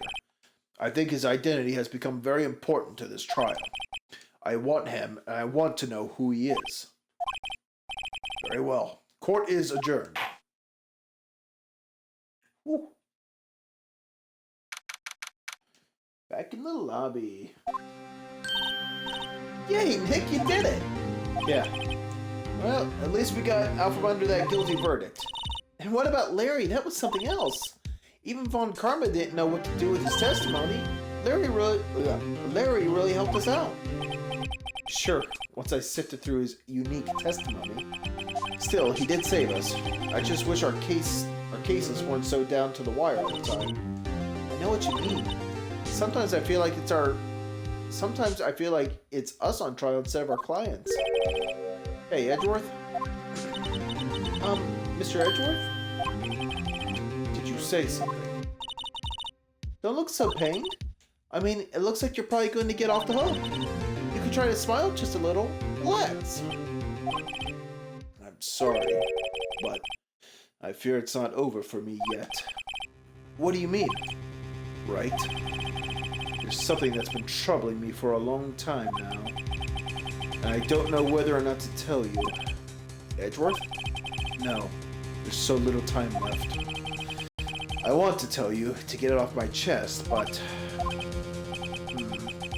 I can't make up my mind. What is this about, Edgeworth?